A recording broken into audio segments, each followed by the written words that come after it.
കർത്താവിൽ അനുഗ്രഹീതരെ, ആധുനിക കാലഘട്ടം പ്രാർത്ഥനയുടെയും ഉപവാസത്തിൻ്റെയും ധ്യാനത്തിൻ്റെയും ഒക്കെയും കാലഘട്ടമെന്നും ക്രിസ്തുവിൻ്റെ സുവിശേഷം ലോകമെമ്പാടും ഘോഷിക്കപ്പെടുന്നു എന്നും നാം വിശ്വസിക്കുമ്പോൾ, കഴിഞ്ഞ ആഴ്ചയിൽ വായിക്കാനിടയായ ചില ഭാഗങ്ങളിൽ ഏതാണ്ട് 23 രാജ്യങ്ങളിൽ ക്രൈസ്തവർ പീഡിപ്പിക്കപ്പെട്ടുകൊണ്ടിരിക്കുന്ന ഒരു കാലഘട്ടത്തിലാണ് വളരെ നിസ്സംഗതയോടെ ക്രിസ്തുവിനെ സാക്ഷിച്ചുകൊണ്ട് ക്രിസ്തുവിൻ്റെ പ്രത്യാശയിൽ ജീവിക്കുന്നവർ എന്ന് അഭിമാനിച്ചുകൊണ്ട് ഞാനും നിങ്ങളും കഴിയുന്നത് എന്നുള്ളത് നാം ചിന്തിക്കണം. അനേക രാജ്യങ്ങളിൽ ഇന്നും ക്രിസ്ത്യാനികൾ പീഡിപ്പിക്കപ്പെട്ടുകൊണ്ടിരിക്കുന്നു എന്നുള്ള സത്യം നാം മറന്നു പോകരുത്. ആ കാലഘട്ടത്തിലാണ് വളരെ ശാന്തമായി യേശുവിനോട് ചേർന്നിരിക്കുവാൻ, അവനോട് വിശ്വസിച്ച് ജീവിക്കുവാൻ എനിക്കും നിങ്ങൾക്കും അവസരങ്ങൾ ലഭിച്ചിരിക്കുന്നു. പക്ഷേ പലപ്പോഴും ഇന്ന് നമ്മുടെ ആത്മീയത എവിടെയൊക്കെയോ ഒതുങ്ങിപ്പോകുന്നില്ലേ എന്ന് ഞാൻ ചിന്തിച്ചു പോവുക. കാരണം ഇപ്പം 40 ദിവസത്തെ നോയമ്പ് കഴിഞ്ഞു, 10 ദിവസത്തെ കഷാനുഭവം കഴിയും, നമ്മൾ ഫ്രീ ആയി. പുതിയ ഞായറാഴ്ചയിലേക്ക് വരുമ്പോൾ മാർ തോമാസ് ശ്ലീഹായുടെ സ്മരണയിൽ മലയാറ്റൂരിലെ പെരുന്നാൾ വരുന്നു. വണ്ടി വിളിക്കും, താല്പര്യമുള്ളവരെയൊക്കെ പ്രവേശിപ്പിക്കും, മലയാറ്റൂര് പോകും, മല കയറും, നേർച്ചയിടും, തിരിച്ചിറങ്ങും, വരുന്ന വഴി ഭക്ഷണമൊക്കെ കഴിച്ച് വീട്ടിൽ വന്നിറങ്ങും, തീർന്നു. ഒരല്പം കഴിയുമ്പോൾ മെയ് മാസമായി, ഗീവർഗീസ് സഹദായുടെ പെരുന്നാളായി. വീണ്ടും വണ്ടി വിളിക്കുന്നു, കയറ്റാവുന്നവരെയൊക്കെ കയറ്റുന്നു, പുതുപ്പള്ളി പള്ളിയിലേക്ക് പോകുന്നു, നേർച്ചയിടുന്നു, സമൂഹ സദ്യയിൽ പങ്കെടുക്കുന്നു, തിരികെ പോരുന്നു, വരുന്ന വഴിക്കും വല്ലതും കഴിക്കുന്നു, വീട്ടിൽ വന്നിറങ്ങുന്നു, ആത്മീയത കഴിഞ്ഞു. അല്പം കൂടെ മുന്നോട്ട് പോകുമ്പോൾ സെപ്റ്റംബർ മാസത്തിൽ വിശുദ്ധയായ അമ്മയുടെ 8 നോയമ്പ് പെരുന്നാളാകുന്നു. വണ്ടി വിളിക്കുന്നു, കയറ്റാവുന്നവരെയൊക്കെ കയറ്റുന്നു, മണർകാട്ട് പോകുന്നു, ആ തിരക്കിനിടയിൽ പോയി നേർച്ചയിടുന്നു, തിരിച്ചു വരുമ്പോഴും വല്ലതുമൊക്കെ കഴിച്ച് വീട്ടിൽ വന്നിറങ്ങുന്നു, ആത്മീയത തീരുന്നു. നവംബർ മാസമാകുമ്പോൾ പരുമല തിരുമേനിയുടെ പെരുന്നാളായി. നടക്കാവുന്നവൻ നടക്കുന്നു, അല്ലാത്തവൻ വണ്ടി വിളിച്ചു വരുന്നു, ഈ തിക്കിലും തിരക്കിലും കയറി കബറിങ്കലൊന്ന് കയറി പൈസായും ഒക്കെ ഇട്ട് തിരിച്ചു പോകുമ്പോൾ വല്ലതും കഴിച്ചുകൊണ്ട് ഭവനത്തിൽ എത്തിച്ചേരുന്നു. ഇങ്ങനെ ഒക്കേഷണലായിട്ട് എവിടെയൊക്കെയോ ചില പുണ്യസ്ഥലങ്ങളിലേക്ക് പോയി അവിടുത്തെ തിരക്കിൽ പങ്കാളിയായി നേർച്ച കാഴ്ചകൾ കഴിച്ചാൽ ക്രിസ്തുവിൽ ജീവിക്കുന്ന അനുഭവമായി എന്നൊരു ധാരണ അല്ലെങ്കിൽ തെറ്റിദ്ധാരണ ഇന്ന് നമ്മുടെ ഇടയിൽ ധാരാളമാണ് എന്ന് ഓർപ്പിക്കാതിരിക്കാൻ നിവൃത്തിയില്ല. ഇവിടെ ക്രിസ്തു സാമീപ്യം, ക്രിസ്തു സാന്നിധ്യം, ക്രിസ്തുവിൽ ജീവിക്കുന്ന അനുഭവം ഇപ്രകാരമുള്ള തീർത്ഥാടന യാത്രകളിൽ എത്ര സമയം നമുക്ക് ലഭിക്കുന്നുണ്ടോ എന്ന് എനിക്കറിയില്ല. ഞാനും നിങ്ങളും ക്രിസ്തുവിൽ ജീവിക്കുന്നവരാണ്, സംശയമില്ല. പക്ഷേ നമ്മിൽ എത്ര പേരിൽ ക്രിസ്തു ജീവിക്കുന്നു എന്ന് പറയുവാൻ തക്കവണ്ണമുള്ള ഒരു സാക്ഷ്യമുണ്ട്. യേശു ക്രിസ്തു എന്നിൽ ജീവിക്കുന്നു എന്ന് പറയുവാനുള്ള ഒരു സാക്ഷ്യം. സഭയുടെ അനുഗ്രഹീതമായ ആചാരാനുഷ്ഠാനങ്ങളും ക്രമീകരണങ്ങളും വളരെ ശക്തമായി നമ്മെ ഓർമ്മിപ്പിക്കുന്നുണ്ട്.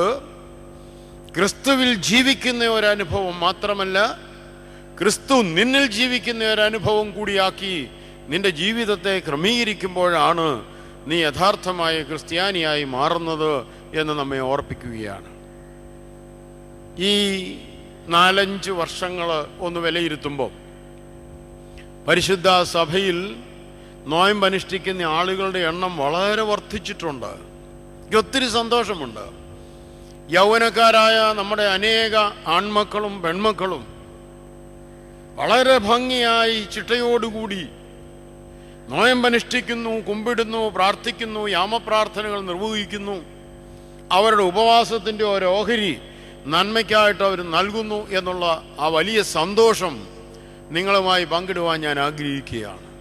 മലങ്കര ഓർത്തഡോക്സ് സഭയുടെ അനേക യൗവനക്കാരിന്ന് ഈ വിശുദ്ധമായ നോമ്പിലേക്ക് കടന്നു വന്ന് എന്താണ് അതിൻ്റെ സുഖം, എന്താണ് അതിൻ്റെ അനുഭവം എന്നറിയുവാൻ തക്കവണ്ണം തയ്യാറായിരിക്കുന്നു എന്നുള്ളത് മറക്കരുത്. എന്നാൽ മാതാപിതാക്കളുടെ ഇടയിൽ ഇതിന് വലിയ പ്രസക്തിയില്ല. വേണമെങ്കിൽ അവർ ഭക്ഷണം ഉപേക്ഷിച്ചേക്കാം, മറ്റൊന്നും ഉപേക്ഷിക്കാൻ അവർക്ക് സാധ്യതകളില്ല. ഇവിടെ മാതൃകകൾ നഷ്ടപ്പെട്ടു പോകുന്നതിനിടയിൽ അനേക ചെറുപ്പക്കാർ, വീണ്ടും ഞാൻ ശക്തമായിട്ട് പറയുകയാണ്, അനുഭവത്തിൻ്റെ വെളിച്ചത്തിൽ പറയുകയാണ്, അനേക ചെറുപ്പക്കാർ നോയമ്പനുഷ്ഠിക്കും. എൻ്റെ ഇടവകയിൽ പോലും ചില ചെറുപ്പക്കാർ ഇതുവരെ 50 നോയമ്പ് നോറ്റിട്ടില്ല. 10 ദിവസമൊക്കെ വെജിറ്റേറിയൻ കഴിച്ചിട്ടുണ്ട് എന്നുള്ളതല്ലാതെ നോമ്പിൻ്റെ അനുഭവത്തിലേക്ക് വരുന്ന ഒരു വർഷമായിട്ട് അവർ ഈ വർഷത്തെ തിരഞ്ഞെടുത്തു എന്നുള്ളത് എനിക്ക് സന്തോഷകരമാണ്. എന്നെ കേൾക്കുന്ന സ്നേഹമുള്ളവരെ, നമുക്ക് ആദ്യം നമ്മുടെ ധ്യാനത്തിൻ്റെ ആദ്യം ചിന്തിക്കേണ്ടത് പിന്നിട്ട ദിവസങ്ങൾ സഭയുടെ പൂർണ്ണമായ ക്രമീകരണങ്ങളിൽ പാലിച്ചുകൊണ്ട് നിർവഹിപ്പാൻ കഴിഞ്ഞിട്ടുണ്ടോ? ക്രിസ്തുവിൽ ജീവിക്കുന്നവരാവാം, പക്ഷെ ക്രിസ്തു നമ്മളിൽ ജീവിക്കുന്ന അനുഭവത്തിലേക്ക് ഈ ദിവസങ്ങളിൽ എത്തുവാനായിട്ട് കഴിഞ്ഞിട്ടുണ്ടോ? കഴിഞ്ഞുപോയ നോമ്പിനെ കുറിച്ച് ആമുഖമായി ചില കാര്യങ്ങൾ മാത്രം ഞാനൊന്ന് ഓർപ്പിക്കട്ടെ. എന്താണ് പരിശുദ്ധ സഭയുടെ നോമ്പ്? അവിടെ ഓർപ്പിക്കുകയാണ്, ഈ ദിവസങ്ങളിൽ ജീവിതത്തിൻ്റെ കുത്തൊഴുക്കിൽ കൈമോശം വന്നുപോയ ആധ്യാത്മിക മൂല്യങ്ങളെ വീണ്ടെടുത്ത് ഉറപ്പിക്കുന്ന ദിവസങ്ങൾ ആയിരിക്കണം. നഷ്ടപ്പെട്ടു പോയ പല മൂല്യങ്ങളും ജീവിതത്തിലേക്ക് തിരിച്ചു കൊണ്ടുവരുവാൻ ഈ ദിവസങ്ങളെ നമ്മൾ പ്രയോജനപ്പെടുത്തേണ്ടതായിരുന്നു. വാക്കിലും ചിന്തയിലും മാത്രം ദൈവത്തെ സ്തുതിച്ചുകൊണ്ടിരുന്ന ഓർത്തഡോക്സ് വിശ്വാസി കർമ്മങ്ങൾ കൊണ്ടുകൂടി ദൈവത്തെ ആരാധിക്കുന്ന സമയം, ദൈവത്തെ മുന്നിൽ കണ്ട് വേദനിച്ച് എടുക്കുന്ന ഒരു നോമ്പ്, വേദനയോടെ എടുക്കുന്ന ചില കർമ്മങ്ങൾ, നെഞ്ചിനെ നോവിച്ച് ചെയ്യുന്ന ചില അനുഷ്ഠാനങ്ങൾ, ദൈവം സജീവ സാന്നിധ്യമാകുന്ന ഒരനുഭവം. വെറുതെ ഒരു നോയമ്പെന്ന് പറഞ്ഞുകൊണ്ടായില്ല. ദൈവത്തെ മുഖാമുഖം കണ്ടുകൊണ്ട്, സ്വന്തം നെഞ്ചിനെ നോവിച്ചുകൊണ്ട്, ഉള്ളിൽ കരഞ്ഞുകൊണ്ട് ദൈവത്തോട് ചേർന്നിരിക്കുന്ന അനുഭവങ്ങളാണ്. ഇവിടെ ഒരു വിളിക്ക് ഉണരാൻ കഴിയുന്ന ഒരനുഭവം, ക്രിസ്തുവിൽ ഒരനുഭവം നിനക്കുണ്ടാകേണ്ടിയിരിക്കുന്നു. ആ വിളിക്കായിട്ട് ചെവി ഓർക്കേണ്ടുന്ന അനുഗ്രഹീത നിമിഷങ്ങൾ. നമുക്കറിയാം, കേരളത്തിൻ്റെ പശ്ചാത്തലത്തിൽ നോമ്പ് നോറ്റ് പള്ളിയിലിരിക്കുന്നവനും ശരണം വിളിച്ച് ശബരിമല കയറുന്നവനും ദണ്ഡ നമസ്കാരം നടത്തി അള്ളാഹുവിനെ പ്രീതിപ്പെടുത്തുന്നവനും എല്ലാം നോമ്പുകാലം പുണ്യകാലമായി കാണുന്നു. ഹിന്ദുക്കൾ സൗകര്യാർത്ഥം ചെയ്യുന്ന വിവിധ തരങ്ങളായ വ്രതങ്ങളുണ്ട്. ഇസ്ലാം നിഷ്ഠയോടെ പൂർത്തീകരിക്കുന്ന അനുഭവ സാക്ഷ്യങ്ങളുണ്ട്. ഇതിനിടയിൽ നമ്മുടെ നോമ്പും നമ്മളെ ഓർപ്പിക്കുകയാണ്, അവരുടെ ഉപവാസവും വ്രതങ്ങളും അവരെ ഓർപ്പിക്കുകയാണ്, നിന്റെ ഉള്ളിൽ ഈശ്വരനുണ്ട്. ഉള്ളിലുള്ളതായ ദൈവിക ചൈതന്യത്തെ ഒന്ന് തിരിച്ചറിയുവാനുള്ള ദിവസങ്ങളായിട്ട് നോമ്പിൻ്റെ അനുഗ്രഹീത ദിവസങ്ങളെ നാം കാണുകയാണ്.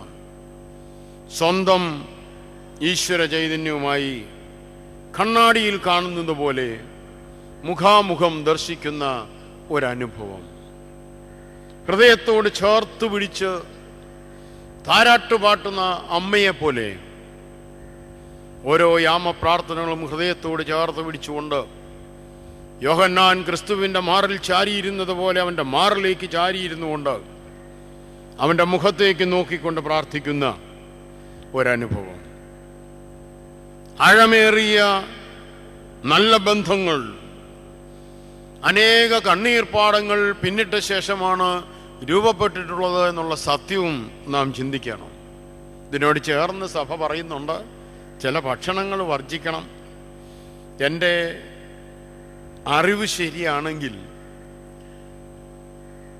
മാംസം, മത്സ്യം, മുട്ട, പാലുൽപ്പന്നങ്ങൾ ഇത്രയും ഉപേക്ഷിച്ചാൽ മതിയെന്നാണ് നമ്മുടെ ധാരണ.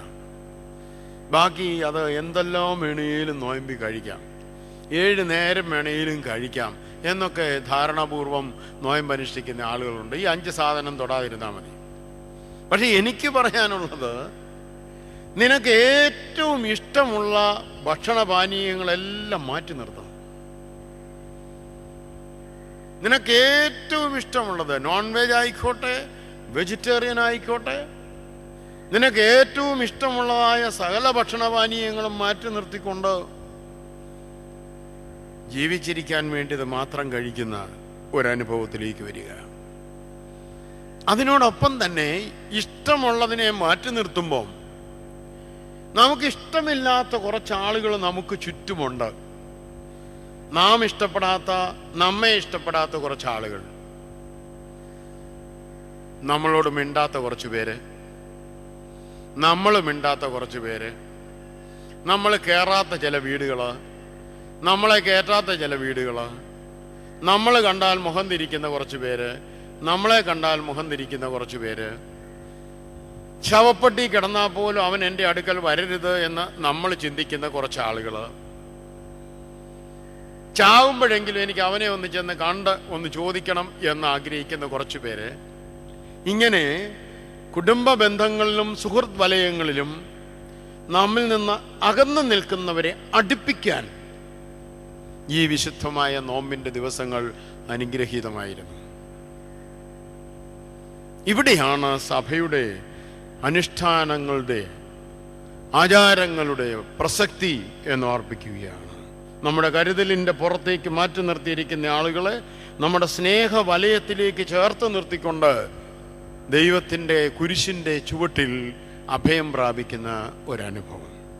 ഇവിടെ ഇങ്ങനെ ഈ നോമ്പിനെ ആചരിച്ചിരുന്നു എങ്കിൽ നോമ്പ് ആരംഭിക്കുന്നതിന് മുമ്പുണ്ടായിരുന്ന അവസ്ഥയിൽ നിന്ന് എൻ്റെ കർത്താവിൻ്റെ അടുക്കിലേക്ക് ഒരു 3-4 ചുവടെങ്കിലും മുന്നോട്ടടുത്ത് വരുവാൻ നമുക്കേവർക്കും സാധിക്കുമായിരുന്നു എന്നുള്ളതിനെ നമ്മൾ തിരിച്ചറിയണം. നഷ്ടബോധം ആർക്കെങ്കിലും അനുഭവപ്പെടുന്നുണ്ടെങ്കിൽ ഓർക്കുക, കർത്താവിൻ്റെ കുരിശിൻ്റെ ചുവട്ടിലല്ലാതെ നിന്റെ നഷ്ടബോധങ്ങളെ നീക്കുവാൻ വേറെ സ്ഥലമില്ല എന്ന് തിരിച്ചറിയണം. ഇന്ന് മനുഷ്യൻ കർത്താവിൻ്റെ കുരിശിൻ്റെ ചുവട്ടിൽ നിന്നും മാറിയിരിക്കുന്നു. അവൻ ഒക്കേഷണലായി പോകാവുന്നിടത്തൊക്കെ പോയി പ്രാർത്ഥിച്ചും നേർച്ചയിട്ടും മാത്രം അവൻ്റെ ആത്മീയ ജീവിതത്തെ കാണുന്നു. ക്രിസ്തുവിൻ്റെ കുരിശിൻ്റെ ചുവട്ടിൽ എനിക്കും നിനക്കും ശാന്തമായിരുന്നു കൊണ്ട് ആ കുരിശിൽ ഒഴുകിയതായ ദൈവസ്നേഹത്തെ നിനക്ക് തിരിച്ചറിഞ്ഞ് നിന്നിലേക്ക് സ്വീകരിപ്പാൻ തക്കവണ്ണം കഴിയുമോ എന്ന് ചിന്തിക്കേണ്ടിയിരിക്കുന്നു. എന്നെ കേൾക്കുന്ന സ്നേഹമുള്ളവരെ, ഇനി നോയമ്പ് കഴിഞ്ഞു. കഷ്ടാനുഭവ ആഴ്ച ഞായറാഴ്ച നേരം വെളുക്കുമ്പം തീർന്നു കഴിഞ്ഞാൽ നമ്മുടെ അവസ്ഥ എന്താ? നമ്മുടെ നോയമ്പ് വീടൽ എങ്ങനെയാ? ഏറ്റവും കൂടുതൽ മദ്യം വിൽക്കുന്ന ക്രിസ്തുമസും ഈസ്റ്ററും. നല്ല ഫോറിൻ സോപ്പ് കൊണ്ട് പന്നിയെ തേച്ച് കുളിപ്പിച്ചാൽ കുളി കഴിയുമ്പം പന്നി എവിടെ പോവും? പന്നി ചേറിനകത്തേക്ക് തിരികെ പോകും. ഇതല്ലേ പലരുടെയും അനുഭവം? നല്ലൊരു കുമ്പസാരം, നല്ലൊരു കുർബാനാനുഭവം, നല്ല നോമ്പനുഷ്ഠാനം, നല്ല ഉപവാസം, ചിട്ടകളും അനുഷ്ഠാനങ്ങളും എല്ലാം 50 ദിവസത്തേക്ക് മാർത്തം. ഉയർത്തെഴുന്നേറ്റ് ക്രിസ്തുവിനെ കണ്ടു കഴിയുമ്പോൾ തിരികെ ചേറിലേക്ക് പോകുന്ന പന്നിക്ക് തുല്യമായി അധപ്പതിച്ചു പോകുന്ന മനുഷ്യൻ. നീയാണോ ക്രിസ്ത്യാനി? ഇതാണോ ക്രിസ്ത്യാനിക്ക് ചേർന്നത്? ഇതാണോ യേശു നമ്മിൽ നിന്നും ആഗ്രഹിക്കുന്നത്? എന്നെ കേൾക്കുന്ന സ്നേഹമുള്ളവരെ, ലോകത്തിൻ്റെ മായാജാലത്തിലേക്ക് വീണ്ടും കുടുങ്ങിപ്പോകുവാൻ ഞാനും നിങ്ങളും നിർബന്ധിതരായി തീരുമോ? ചുളുവിൽ അടിച്ചെടുക്കാവുന്ന ഒന്നല്ല ദൈവസാന്നിധ്യം എന്നുള്ള തിരിച്ചറിവ് ഈ 50 ദിവസങ്ങളിലൂടെ നമുക്കുണ്ടാവണം. ഏറ്റവും നല്ല ഉദാഹരണം വിശുദ്ധിയായ അമ്മ തന്നെയാണ്. അമ്മയെക്കുറിച്ച് പറയാതെ ധ്യാനിക്കുന്നത് ശരിയല്ല. വിവാഹം നിശ്ചയിച്ചിരുന്ന കന്യകയുടെ അടുക്കൽ ഇന്നലെ വചനിപ്പ് പെരുന്നാളാ, ദൈവത്തിൻ്റെ മാലാഖ വന്നു, ദൈവത്തിൻ്റെ അരുളപ്പാടിനെ അറിയിച്ചു. ആ സമയത്ത് അവളുടെ ഉദരത്തിൽ ഒരു ശിശു ഉരുവായി. മാർച്ച് 25 സഭ ഓർക്കുന്നു. 9 മാസം പിന്നിടുമ്പോൾ ഡിസംബർ 25 ആ കുഞ്ഞ് ജനിക്കും. ഈ 9 മാസം ഈ അമ്മ അനുഭവിച്ചതായ കഷ്ടതകൾ, ഈ ബാലിക അനുഭവിച്ചതായ കഷ്ടതകൾ, അവളുടെ നഷ്ട സ്വപ്നങ്ങളെല്ലാം ഒന്ന് ചേർത്ത് ചിന്തിച്ച് ആ അമ്മയുടെ കഷ്ടതയുടെ ബാക്കി പത്രം പൂരിപ്പിക്കുകയല്ലായിരുന്നു കർത്താവ് എന്ന് ചിലപ്പോൾ ചിന്തിച്ചു പോകും. ഒരമ്മയുടെ കണ്ണുനീരിൻ്റെ കീഴിൽ, ആ കണ്ണുനീരിൻ്റെ ബലത്തിൽ വളർന്നവനായ കർത്താവിന് കഷ്ടതകൾ പൂമാല പോലായിരുന്നു.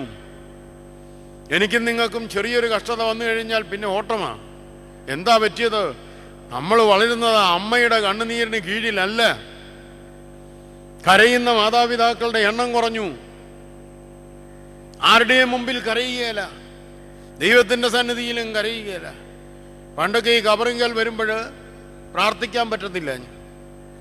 കബറിങ്കൽ വന്നൊരല്പസമയം പ്രാർത്ഥിക്കാവുന്ന കണ്ട് അവിടെ കയറിയാൽ ചുറ്റും നിന്ന് കരയുന്നവരും തേങ്ങുന്നവരും കാരണം അവരെ നോക്കി അങ്ങ് നിന്നു പോകുമായിരുന്നു. എൻ്റെ കാര്യമെല്ലാം മറന്നു പോകും. പിന്നെ ഇറങ്ങിക്കഴിഞ്ഞേച്ചാൽ ഞാൻ തിരുമേണ്ടി പറയാം, എൻ്റെ തിരുമേനി ഞാൻ വന്ന കാര്യം പറയാൻ പറ്റിയില്ല, കാരണം മറ്റുള്ളവരുടെ കണ്ണുനീര് അത്രമാത്രമായിരുന്നു. ഇപ്പം എത്ര വേണേലും പറയാം, കാരണം മനുഷ്യന് കണ്ണുനീരില്ല, കണ്ണുനീര് വറ്റിപ്പോയിരിക്കുന്നു. ഈ അമ്മ ഒരുപാട് കരഞ്ഞു. എവിടെ കരഞ്ഞു? മാലാഖ വന്ന് ഇതാ ഞാൻ കർത്താവിൻ്റെ ദാസി, നിന്റെ ഇഷ്ടം പോലെ ഭവിക്കട്ടെ എന്ന് പറഞ്ഞ നിമിഷം മുതൽ കർത്താവിൻ്റെ കുരിശിൻ്റെ ചുവട്ടിൽ മാത്രമല്ല, തൻ്റെ ജീവിതകാലം മുഴുവൻ തൻ്റെ മകൻ്റെ ധന്യതയെ ഓർത്ത് സന്തോഷിക്കേണ്ടുന്ന ആ മാതാവ് ഉയർത്തെഴുന്നേറ്റ് യേശുവിൻ്റെ അടുക്കൽ എനിക്കും നിനക്കും വേണ്ടി ഇന്നും കണ്ണുനീരൊഴുക്കിക്കൊണ്ട് വലിയ വില നൽകിക്കൊണ്ട് സജീവയായി നിൽക്കുന്ന ആ അമ്മയുടെ ജീവിതത്തെ ഒന്ന് നോക്കിക്കേ. ഇത്രയും ശ്രേഷ്ഠമായ ഒരു മകനെ കിട്ടി. ആ മകനെയും കൊണ്ട് പള്ളിപ്പെരുന്നാളിന് പോയി, നേർച്ചയൊക്കെ ഇട്ടു, ബലൂണൊക്കെ മേടിച്ചു കൊടുത്തു, PP ഒക്കെ മേടിച്ചു കൊടുത്തു, തിരിച്ചു നടന്നു പോവുക. തൻ്റെ ഒക്കത്തു നിന്ന് തൻ്റെ കൈകളിൽ ഇരുന്നിരുന്ന തൻ്റെ മകൻ ഊർന്നുപോയത് ഈ അമ്മ, യേശുവിൻ്റെ അമ്മ പോലും അറിഞ്ഞത് 24 മണിക്കൂർ കഴിഞ്ഞപ്പോഴാണ്, ഒരു ദിവസം പിന്നിട്ടപ്പോഴാണ് അറിഞ്ഞത് തൻ്റെ ഓമന മകൻ തൻ്റെ കയ്യിൽ നിന്ന് ഊർന്നു പോയിരിക്കുന്നു. ഇത്ര ശ്രേഷ്ഠയായ അമ്മയുടെ കയ്യിൽ നിന്ന് യേശു നഷ്ടമായി പോയിട്ട് അറിയാൻ 24 മണിക്കൂർ എടുത്തെങ്കിൽ, എൻ്റെയും നിങ്ങളുടെയും ജീവിതത്തിൽ നിന്ന് യേശു ഊർന്നുപോയ നല്ല നിമിഷങ്ങളെ എന്ന് നാം വിചാരിക്കുന്നവയെ കണ്ടെത്തുവാൻ എത്ര സമയം വേണ്ടിവരും?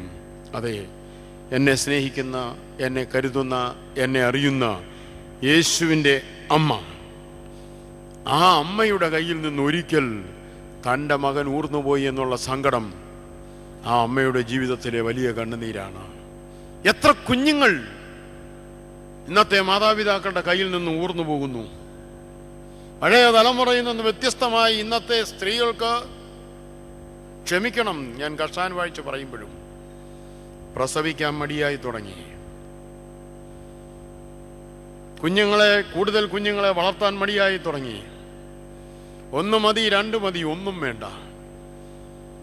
സ്ത്രീ ശാക്തീകരണം വളരെ ശക്തമായിട്ട് നടക്കുന്നു. പക്ഷേ സ്ത്രീക്ക് മാത്രമായി ദൈവം അനുവദിച്ചതായ കർമാനുഷ്ഠാനങ്ങളാകുന്ന അനുഗ്രഹീതമായ മക്കളെ പോറ്റി വളർത്തുന്ന, അല്ല പെറ്റു വളർത്തുന്ന അനുഗ്രഹീത അവസ്ഥയിൽ നിന്ന് ഇന്നത്തെ പുതിയ അമ്മമാർ പുറകോട്ട് മാറുന്നു. പഴയ അമ്മമാർ 10ഉം 12ഉം 16ഉം പ്രസവിച്ചിട്ടുണ്ട്, വളർത്തിയിട്ടുമുണ്ട്. അത് ദൈവത്തിൻ്റെ കൃപയായിട്ട് അവർ മനസ്സിലാക്കിയിരുന്നു. ദൈവത്തിൻ്റെ മക്കളെ പെരുകി വളർത്തിക്കൊണ്ടുവരുന്നത് അനുഗ്രഹമായിരുന്നു. ഇന്ന് അതിൽ നിന്നും സമൂഹം പുറകോട്ട് മാറിയിരിക്കുന്നു. ഓർപ്പിച്ചു എന്ന് മാത്രം സ്നേഹമുള്ളവരെ. ഇവിടെ ഒന്ന് ആലോചിച്ച് നോക്കിയേ, ഇന്നത്തെ മനുഷ്യൻ്റെ ചിന്ത എല്ലാം ഇന്ന് എൻ്റെ കൈപ്പിടിയിലാണ്. ഈ നോമ്പിൽ ഒന്ന് ചിന്തിച്ചേ. ആധുനിക സംവിധാനമുള്ള ഭവനങ്ങളുണ്ട്, മുന്തിയതരം വാഹനങ്ങളുണ്ട്, നല്ല ബന്ധുബലമുണ്ട്, നല്ല ബാങ്ക് ബാലൻസ് ഉണ്ട്. മനസമാധാനമുണ്ടോ? സ്വസ്ഥതയുണ്ടോ? ഇന്നലെ 8 കുഞ്ഞുങ്ങളാണ് ഒരു വാഹനാപകടത്തിൽ മരിച്ചത്. അപകടത്തിൽ കിടക്കുന്ന എത്ര കുഞ്ഞുങ്ങൾ മരിക്കുമെന്നറിയത്തില്ല. ആർക്ക് പോയി? ആ കുഞ്ഞുങ്ങളുടെ ജീവിതം പോയി. അവരുടെ അമ്മയപ്പന്മാർക്ക് കണ്ണുനീരായി. ടൂറ് ക്രമീകരിച്ചവൻ എവിടെ? നിയന്ത്രിച്ചവൻ എവിടെ? അനുവാദം കൊടുത്ത മാതാപിതാക്കൾ എവിടെ? ദൈനംദിനം നമ്മൾ കണ്ടുകൊണ്ടിരിക്കുകയാണ്. എത്ര പഠിച്ചാലും എത്ര അനുഭവിച്ചാലും പഠിക്കത്തില്ലാത്തൊരവസ്ഥ. ഇവിടെ മനുഷ്യന് പറ്റിയിരിക്കുന്ന എന്താണ്? കുറുക്കുവഴികൾ ധാരാളമാണ്. മനസ്സമാധാനത്തിന് സ്വസ്ഥത കിട്ടാനുള്ള കുറുക്കുവഴികളെ തേടുകയാണ്. ചിലർ മൈതാനങ്ങൾ തോറും നടന്ന് ദൈവത്തെ സ്തുതിക്കുവാൻ ശ്രമിക്കുക. ദൈവം ഒരുക്കി തന്നൊരു ദേവാലയവും അവിടെ നിന്നെ നോക്കിയിരിക്കുന്ന ദൈവവുമുണ്ട് എന്ന് പറഞ്ഞിട്ട് ഓടി നടക്കുന്ന ഒരു സമൂഹം. മറുവശത്ത് ചാനലുകൾ, ഇൻ്റർനെറ്റുകൾ, ഡ്രഗ്സ്, മദ്യപാനം, ദുശീലങ്ങൾ. എവിടെയാണ് അല്പം സ്വസ്ഥത നേടാവുന്നെന്ന് ചിന്തിച്ചുകൊണ്ടിരിക്കുന്ന മനുഷ്യൻ. അവനോട്, ഈ ലോകത്തിൽ സ്വസ്ഥതയില്ലാത്തവനോട് അങ്ങേ ലോകത്തിലെ സ്വർഗത്തിൽ നീ എത്തുമോ എന്ന് ചോദിച്ചാൽ ഉത്തരമില്ല. സ്നേഹമുള്ളവരെ, ഇവിടെ എന്നെ കേൾക്കുന്ന സ്നേഹമുള്ളവരെ, ഈ പരിശുദ്ധനായ പരിമല തിരുമേനിയുടെ ഈ പള്ളിയിലിരിക്കുന്ന നിങ്ങൾ ആരെങ്കിലും സ്വർഗത്തിൽ പോകുമോയെന്ന് ഞാൻ ചോദിക്കുന്നില്ല. നിങ്ങളോടൊന്ന് ചോദിച്ചേ, എത്തുമോ? അവിടെ എത്തുമോ? സംശയം കിടക്കുക നമ്മുടെ മനസ്സിൽ. എന്താ കാരണം? പ്രശ്നങ്ങൾ 3 തരമാണ്. നമ്മളെ ഭീതിപ്പെടുത്തുന്ന ഒരു ഭൂതകാലം എല്ലാവർക്കുമുണ്ട്. നേരിട്ട പരാജയങ്ങൾ, സംഭവിച്ച ആപത്തുകൾ, ഉറ്റവരുടെ വിയോഗം, ബിസിനസ്സിൽ വന്ന നഷ്ടങ്ങൾ, ഉദ്യോഗത്തിലെ തിരിച്ചടികൾ, തെറ്റായ പ്രവൃത്തികൾ. ഇങ്ങനെ മനുഷ്യ മനസ്സിലെ കുറ്റബോധം എന്ന് പറയുന്നതായ ഒരു പാസ്റ്റ്, ഒരു ഭൂതകാലം ഭീതിപ്പെടുത്തിക്കൊണ്ടിരിക്കുന്നു. വർത്തമാനകാലത്തിൽ മുള്ളും പറക്കാരെ നിറഞ്ഞ വഴികളാണ്. പ്രതിബന്ധങ്ങൾ, രോഗങ്ങൾ, വെല്ലുവിളികൾ, കണക്കുകൂട്ടുകൾ, പിഴയ്ക്കുന്ന അനുഭവങ്ങൾ. ഈ വർത്തമാനകാലത്തെങ്കിലും ദൈവത്തെ അറിഞ്ഞ് ദൈവകൃപയിൽ കഴിഞ്ഞകാല ജീവിതത്തെ പുരോഹിതന്റെ മുമ്പാകെ ഇറക്കി വെച്ച് അനുദപിച്ച് പശ്ചാത്തപിച്ച് വിശുദ്ധ കുർബാന അനുഭവിച്ച് നല്ലവരായി ജീവിക്കണമെന്ന് വളരെ ആഗ്രഹിക്കുന്നുണ്ട് ക്രൈസ്തവ സമൂഹം. പക്ഷേ വർത്തമാനകാലം മുള്ളും പറക്കാരെയും നിറയുമ്പോൾ അവൻ പിൻവാങ്ങിപ്പോകുന്നു. പേടിപ്പെടുത്തുന്ന ഭൂതകാലം, ആത്മീയതയെ വളർത്തിക്കൊണ്ടുവരുവാൻ സാധിക്കാത്ത ഒരു വർത്തമാനകാലം. പിന്നെ ഭാവിയെക്കുറിച്ച് ചോദിച്ചാൽ എന്തോ പറയുന്നേ? വീണ്ടും നമ്മൾ പാടിക്കൊണ്ടിരിക്കും, ജീവിതം ഇന്നും ശരിയായിട്ടില്ലയ്യോ, ജീവിപ്പിക്കും കർത്തനേ വന്ന്, ജീവനും ശക്തിയും സ്നേഹവും തന്നെ ജീവിപ്പിക്കിടണമേ. കർത്താവിൽ പ്രിയരെ, പ്രയാസപ്പെടുത്തുന്ന ഒരു ഭൂതകാലം, നിവർത്തികേടിൻ്റെ ഒരു വർത്തമാനകാലം. ഭാവിയെക്കുറിച്ച് ചോദിക്കുമ്പോൾ ഉത്കണ്ഠ, ഒരു പരാജയ ഭീതി. ഇതിനുള്ളിൽ നിസ്സംഗതയോടുകൂടി ഞാനും നിങ്ങളും അറിയാതെ ഈ നോമ്പിൻ്റെ ദിവസങ്ങളെ പിന്നിടുകയായിരുന്നു. കർത്താവിൻ്റെ പെസഹായിലേക്ക് അടുത്തു വരുന്നു. ആ പെസഹായുടെ അനുഭവത്തിൽ നെഞ്ചോട് ചേർന്നിരുന്നവനുണ്ട്, താളത്തിൽ കൈമുക്കിയവനുണ്ട്, ഒറ്റിക്കൊടുത്തിട്ടും കർത്താവിൻ്റെ കയ്യിൽ നിന്ന് വാങ്ങിക്കഴിക്കുവാൻ വന്നവനുണ്ട്.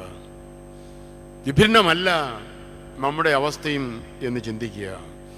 ഭൂതകാലത്തിലേക്ക് തിരിച്ചു പോകാതെ, ഭാവിയെപ്പറ്റി വേവലാതിപ്പെടാതെ വർത്തമാനകാലത്തെ വേണ്ട പോലെ നേരിടേണ്ടിയിരിക്കുന്നു.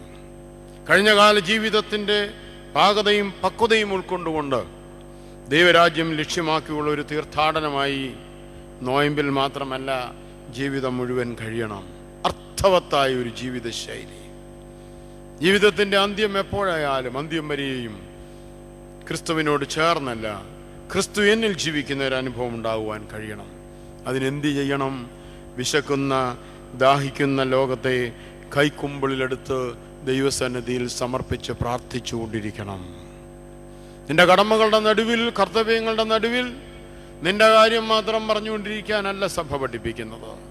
ഇവിടെ ഈ പ്രാർത്ഥന അവസാനിപ്പിച്ചപ്പോൾ വന്നി റമ്പാച്ചൻ ചൊല്ലി, കുറിയേലായി സോൻ, കുറിയേലായി സോൻ, കുറിയേലായി സോൻ.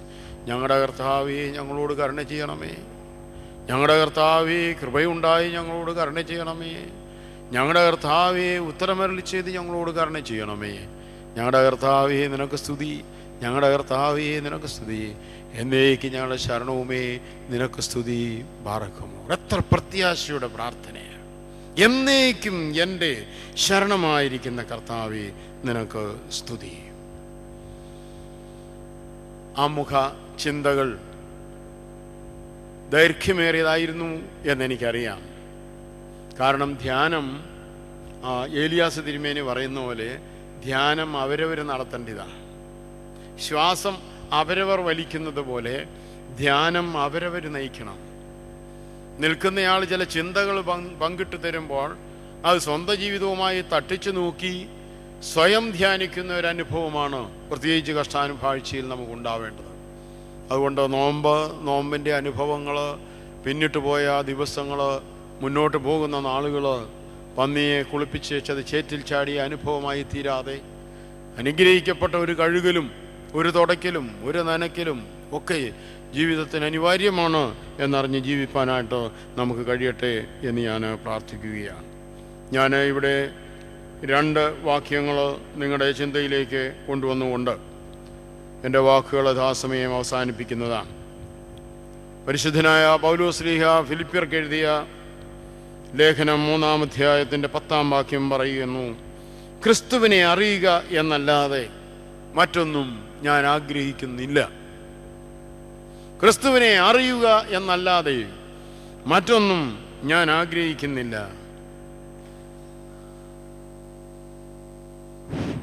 ക്രിസ്തുവിനെ അറിയുക എന്നല്ലാതെ മറ്റൊന്നും ഞാൻ ആഗ്രഹിക്കുന്നില്ല.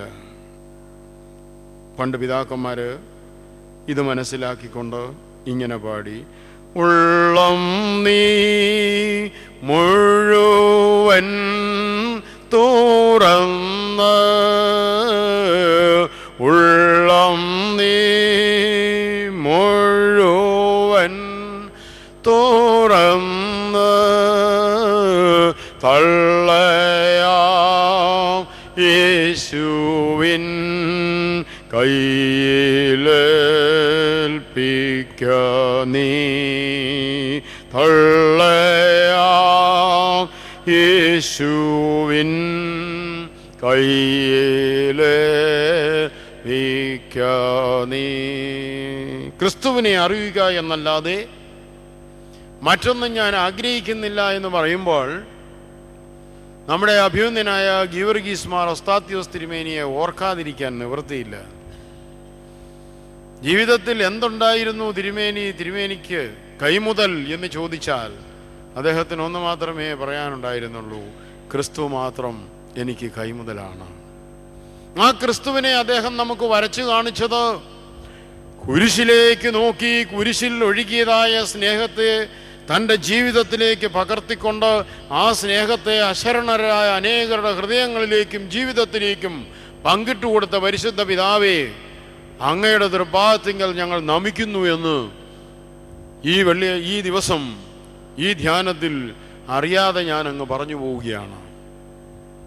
ആ പിതാവ് പലപ്പോഴും നമ്മളെ ഓർപ്പിക്കുന്നുണ്ട്, ദൈവവാക്യമേ നിന്റെ ശക്തി കാട്ടണേ, ദൈവവാക്യമേ നിന്റെ ശക്തി കാട്ടണേ, വാളുകൊണ്ടു വെട്ടും പോലൻ ചങ്കിൽ വെട്ടണേ, വാളുകൊണ്ടു വെട്ടും പോലൻ ചങ്കിൽ വെട്ടണേ. തിരുമേനി പാടാറുണ്ടായിരുന്നു, ദൈവവാക്യമേ എന്നെ സ്പർശിച്ചിടണേ, ദൈവവാക്യമേ എന്നെ സ്പർശിച്ചിടണേ, ദൈവാത്മാവേ പാപബോധമേറെ നൽകണേ, ദൈവാത്മാവേ പാപബോധം ഏറെ നൽകണേ. അത് അഭിനന്ദ തിരുമേനി പഠിപ്പിച്ചു. ക്രിസ്തുവിനെ അറിയുക എന്നല്ലാതെ മറ്റൊന്നും ഞാൻ ആഗ്രഹിക്കുന്നതും ഇല്ല. എൻ്റെയും നിങ്ങളുടെയും ജീവിതത്തിൽ ഈ ആപ്തവാക്യം എഴുതിയിടുവാൻ ഈ ദിവസം ദൈവം തമ്പുരാൻ അനുവദിക്കട്ടെ എന്ന് ഞാൻ പ്രാർത്ഥിക്കുകയാണ്. അതോടനുബന്ധിച്ച് പൗലോസ് ശ്ലീഹ തിമോഥെയോസിന് എഴുതിയ 1-ാം ലേഖനം 3-ാം അധ്യായം 9-10 വാക്യങ്ങൾ കൂടെ നമ്മുടെ ശ്രദ്ധയിലേക്ക് കൊണ്ടുവരാം. അതിങ്ങനെ പറയുന്നു: അവർ വിശ്വാസത്തിൻ്റെ മർമ്മം ശുദ്ധ മനസാക്ഷിയിൽ വെച്ചുകൊള്ളുന്നവർ ആയിരിക്കണം. അനിന്യരായി കണ്ടാൽ അവർ ശുശ്രൂഷ ഏൽക്കട്ടെ. ക്രിസ്തുവിൽ ജീവിക്കുകയും ക്രിസ്തു അവനിൽ ജീവിക്കുകയും ചെയ്യുന്ന ഒരു മനുഷ്യൻ, ഒരു നല്ല ക്രിസ്ത്യാനി, അവൻ വിശ്വാസത്തിൻ്റെ മർമ്മം ശുദ്ധ മനസാക്ഷിയിൽ വെച്ചുകൊള്ളുന്നവനായിരിക്കണം. അനിന്യനായി കണ്ടാൽ അവൻ ശുശ്രൂഷ ഏൽക്കട്ടെ. 3 ക്വാളിറ്റീസ് ഒരു ക്രിസ്ത്യാനിക്ക് വേണ്ടുന്ന, അല്ലെങ്കിൽ ഒരു മനുഷ്യന് വേണ്ടുന്ന, ഒരു യഥാർത്ഥ ശുശ്രൂഷന് വേണ്ടുന്ന ജീവിത ശൈലിയെക്കുറിച്ച് വിശുദ്ധനായ പൗലോസ് നമ്മെ ഓർപ്പിക്കുക. വളരെ ചുരുക്കമായി എളുപ്പത്തിൽ ഞാൻ നിങ്ങളുടെ ശ്രദ്ധയിലേക്ക് ഇവ കൊണ്ടുവരുവാൻ ശ്രമിക്കാം. 1, know the essence of faith. വിശ്വാസത്തിൻ്റെ മർമ്മം തിരിച്ചറിയുക. എങ്ങനെ? വർഗ വർണ്ണ ഭേദമില്ലാതെ, സാംസ്കാരിക നിറഭേദമില്ലാതെ, സാമ്പത്തിക വേർതിരിവുകളില്ലാതെ ദൈവരാജ്യത്തെക്കുറിച്ചുള്ള ഒരു പ്രതിഷ്ഠയും പ്രത്യാശയും ജീവിതത്തിൽ കൊണ്ടുവരിക. നാളത്തെ ദിവസം നമുക്കുള്ളതാണോ? ഞാൻ ചോദിച്ചാൽ എന്നാ പറയും? നാളത്തെ ദിവസം കിട്ടുമോ മോളെ? ഇല്ലെന്ന് തലകുലുക്കി കാണിച്ചു. നാളത്തെ ദിവസത്തെക്കുറിച്ച് പ്രതീക്ഷയൊന്നുമില്ല. ദൈവം തമ്പുരാൻ തന്നെങ്കിലേ ഉള്ളൂ, അല്ലേ? പക്ഷെ വൈകിട്ട് കിടക്കാൻ നേരത്ത് അലാറം വെക്കുകയല്ലേ? 5 മണിക്ക് കിടക്കുമ്പോൾ അടിക്കാനുള്ള അലാറാണോ വെക്കുന്നത്? വെളുപ്പിനെ എഴുന്നേക്കാനുള്ള അലാറാണോ? വെളുപ്പിനെ എഴുന്നേക്കാനുള്ള അലാറമാണ് വെക്കുന്നത്. നാളത്തെ ദിവസം ദൈവത്തിൻ്റെയാണ്, നാളത്തെ ഒരു പ്രഭാതം അവൻ്റേതാണ്. പക്ഷെ കിടക്കാൻ നേരത്ത് ഞാൻ അലാറം വെക്കും 4:30. എന്താണ് എൻ്റെ പ്രത്യാശ? എൻ്റെ കർത്താവ് എനിക്ക് നാളെ പ്രഭാതം തരും. അവനത് എനിക്കായിട്ട് ഒരുക്കിയിരിക്കുന്നെങ്കിൽ ഞാൻ വെളുപ്പിനെ 4:30 എഴുന്നേക്കും, അവന് നന്ദി പറയും. എൻ്റെ പിതാവ്, എൻ്റെ അപ്പൻ, എനിക്ക് 20 വയസ്സുള്ളതിന് മുമ്പ് അദ്ദേഹം കടന്നുപോയി, വാങ്ങിപ്പോയി. അദ്ദേഹം എൻ്റെയൊക്കെ ചെറുപ്പകാലങ്ങളിൽ വെളുപ്പിനെ 5 മണിക്ക് ഒരു സാധാരണ കർഷകനായ ഒരു പാവപ്പെട്ട മനുഷ്യൻ, അന്നന്നത്തെ കഞ്ഞിക്ക് വേണ്ടി അധ്വാനിച്ചുകൊണ്ടിരുന്ന എൻ്റെ അപ്പൻ, അദ്ദേഹം പ്രാർത്ഥനകളെല്ലാം തികച്ചിട്ട് അവസാനം ഒരു തനത് പ്രാർത്ഥനയുണ്ട്. ഞാൻ തനത് പ്രാർത്ഥന കേൾക്കുന്നത് അപ്പൻ്റെ വായിൽ നിന്ന്. ആ തനത് പ്രാർത്ഥനയ്ക്ക് മുമ്പ് അപ്പൻ ചൊല്ലുന്ന ഒരു ഗീതം: എവിടെല്ലാം നിശയിൽ മൃതി നടന്നിട്ടുണ്ട് പരനേ, അവയിന്നെ പരിപാലിച്ച കൃപയ്ക്കായി സ്തുതി നിനക്ക്. എനിക്ക് ചെറുപ്രായമാണ്. എൻ്റെ നേരെ മൂത്ത സഹോദരി, ഞങ്ങൾ തമ്മിൽ 2 വയസ്സിൻ്റെ വ്യത്യാസമുള്ളെങ്കിലും ഒരേ പ്രായക്കാരുടെ കൂട്ടുള്ള കുസൃതികളാണ്.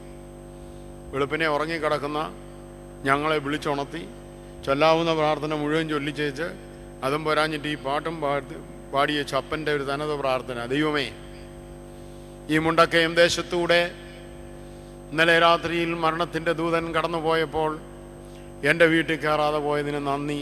ഞാൻ എൻ്റെ പെങ്ങക്കൊട്ടൊരു തട്ട് കൊടുക്കും. സത്യം പറയുക, ഞാൻ എൻ്റെ പെങ്ങക്കൊട്ട് കൈകൊണ്ടൊരു തട്ട് തട്ടും. അവൾ എന്നെയും തട്ടും. എന്താ കാര്യം? മരണത്തിൻ്റെ ദൂതൻ ഞങ്ങളുടെ വീട്ടിൽ കയറാതെ പോയതിന് നന്ദി. ഞങ്ങൾക്കെന്നാൽ അതിൻ്റെ അർത്ഥം അറിയത്തില്ല, ഞങ്ങൾക്ക് ചിരിയാ.